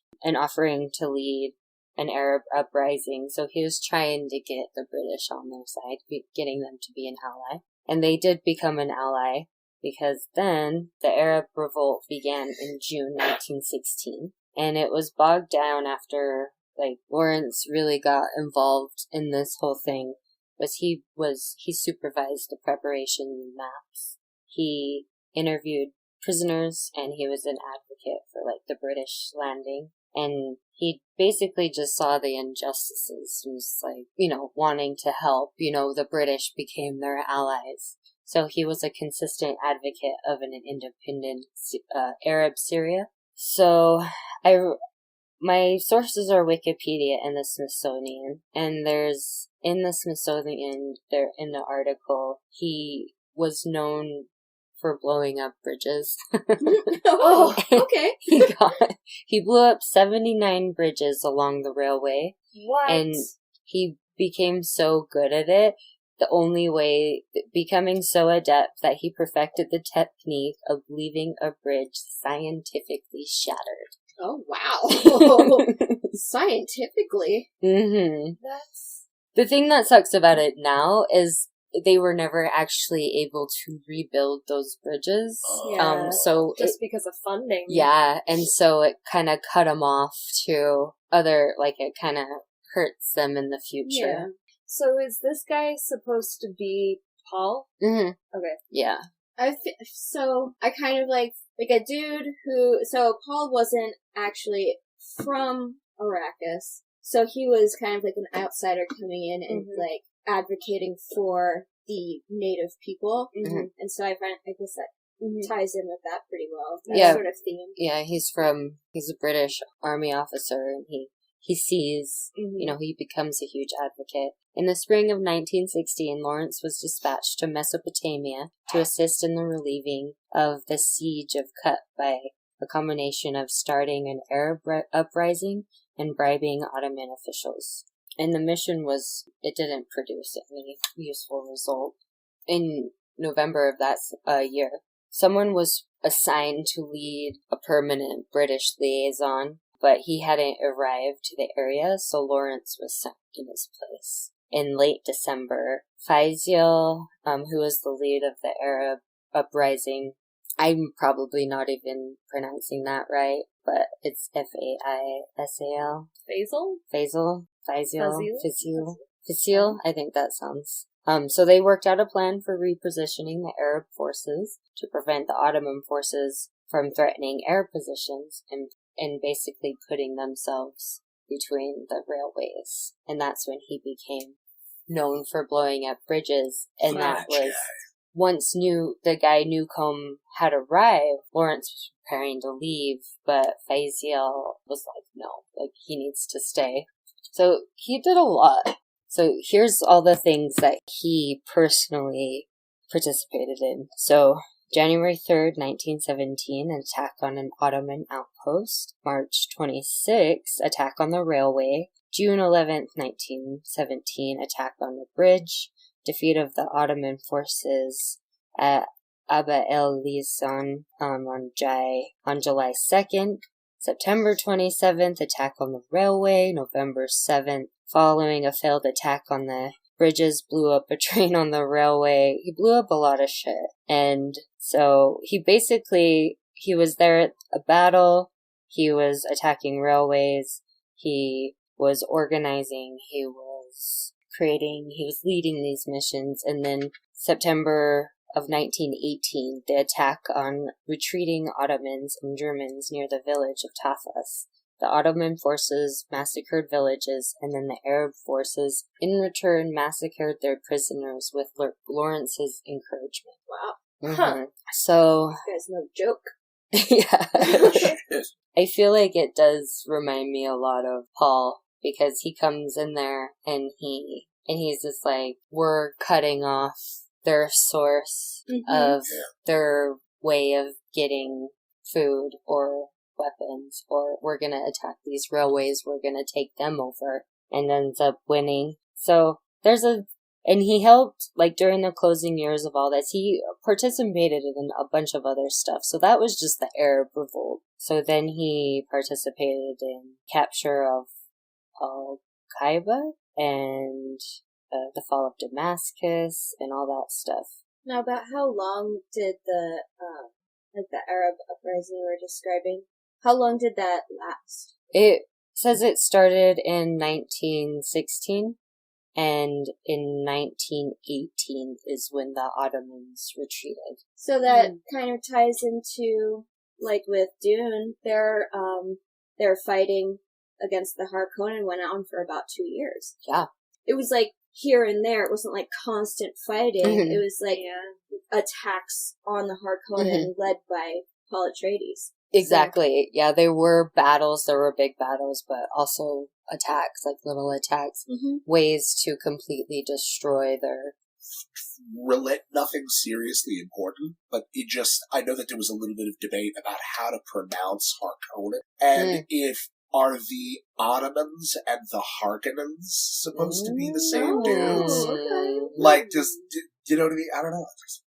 Maybe. That was it, guys. That was my whole thought. Oh, no, that makes a lot of whole sense. Face about it and stuff. Yeah, Harkonnen, Ottoman. That makes a lot more sense. So, after everything's done, during the closing years of the war, Lawrence sought to convince his superiors in the British government Arab independence was in their interests, but he met it with mixed success. The secret Sykes-Picot agreement between France and Britain contradicted the promises of independence that he had made to the Arabs, and after that, he returned to the United Kingdom as a full colonel. He worked for the Foreign Office, just kind of taking So, on May 17th, 1919, a Hanley Page Type O/400 taking Lawrence to Egypt crashed at the airport of Roma Centosil. The pilot and the co-pilot killed, but Lawrence survived with a broken shoulder blade and 2 broken ribs. Wait, he was in a plane crash? And he survived. When he was in the hospital after his plane crashed, he was visited by King Victor Emmanuel III of Italy. Like, just crazy. Yeah. So he was like a big deal. Oh yeah. Ooh, he was considered an enemy of France.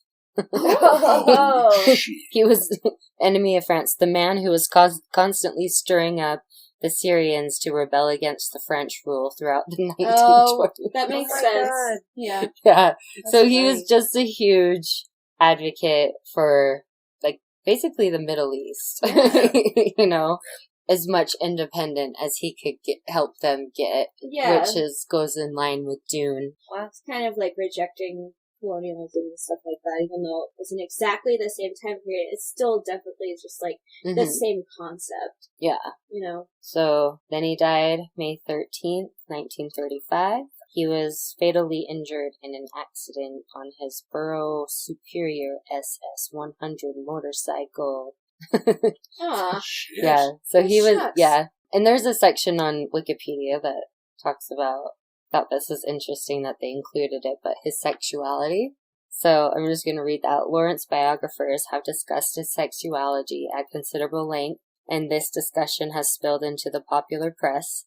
There is no reliable evidence for consensual sexual intimacy between Lawrence and any persons. His friends has expressed the opinion that he was asexual, and Lawrence himself specifically denied any personal experience of sex in multiple private letters.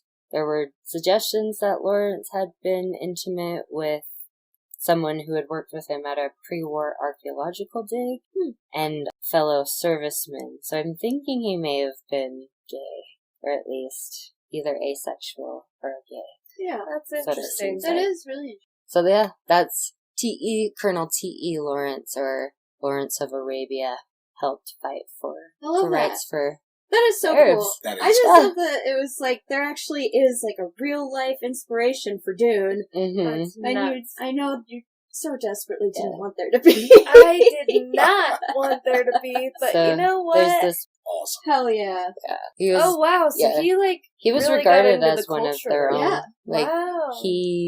Smithsonian article that I read. He lived there. He was a part of their community. Like when they talk about their leaders, they also were talking about T.E. Lawrence. Damn. Yeah. Weird. I knew the name. I always knew the name, but I didn't know anything about the actual person. Mhm. I Oh, don't same know- here. I don't know if I even knew it was like an actual guy. Yeah. Cool So stuff. I feel like I'm weird on podcasting day because I'm like have so much on my mind. Yeah, it's okay. I feel bad. Don't feel bad. Sometimes I'm not paying attention. You're director, editor, and host, so you're allowed to have a lot of your mind. I'm thankful that we have 3 hosts. I guess I'm the leader. I'm the RM of our BTS. Mm-hmm.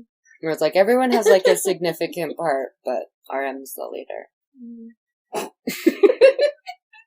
I love that it was tied into a BTS thing. Let's get into our segment. segment. This week on Oreos, and we are going to be eating Oreos with yellow mustard. We saw this on TikTok. Yeah, thanks TikTok. Yeah, Thanks, so TikTok. the girl that did it was all pissed because it was good. So Sacraments are inspired by. That's right. By Sacrament. all right, so just As I say of last time, I was on. Oops. Oh boy. Go. Wait. I'm waiting. So like me too. Like, it does look good. Kind of. Right. You know what I'm saying? Like, there's something to it. Your face. I know I say this every time I'm nervous. I mean, the last time you had every right to be nervous. God, that was so gross. It was disgusting. really gross. I'm glad it didn't ruin. Luckily it wasn't permanent. Yeah. Oh, Paul is Whoa. going Whoa, for yeah. it. Wow.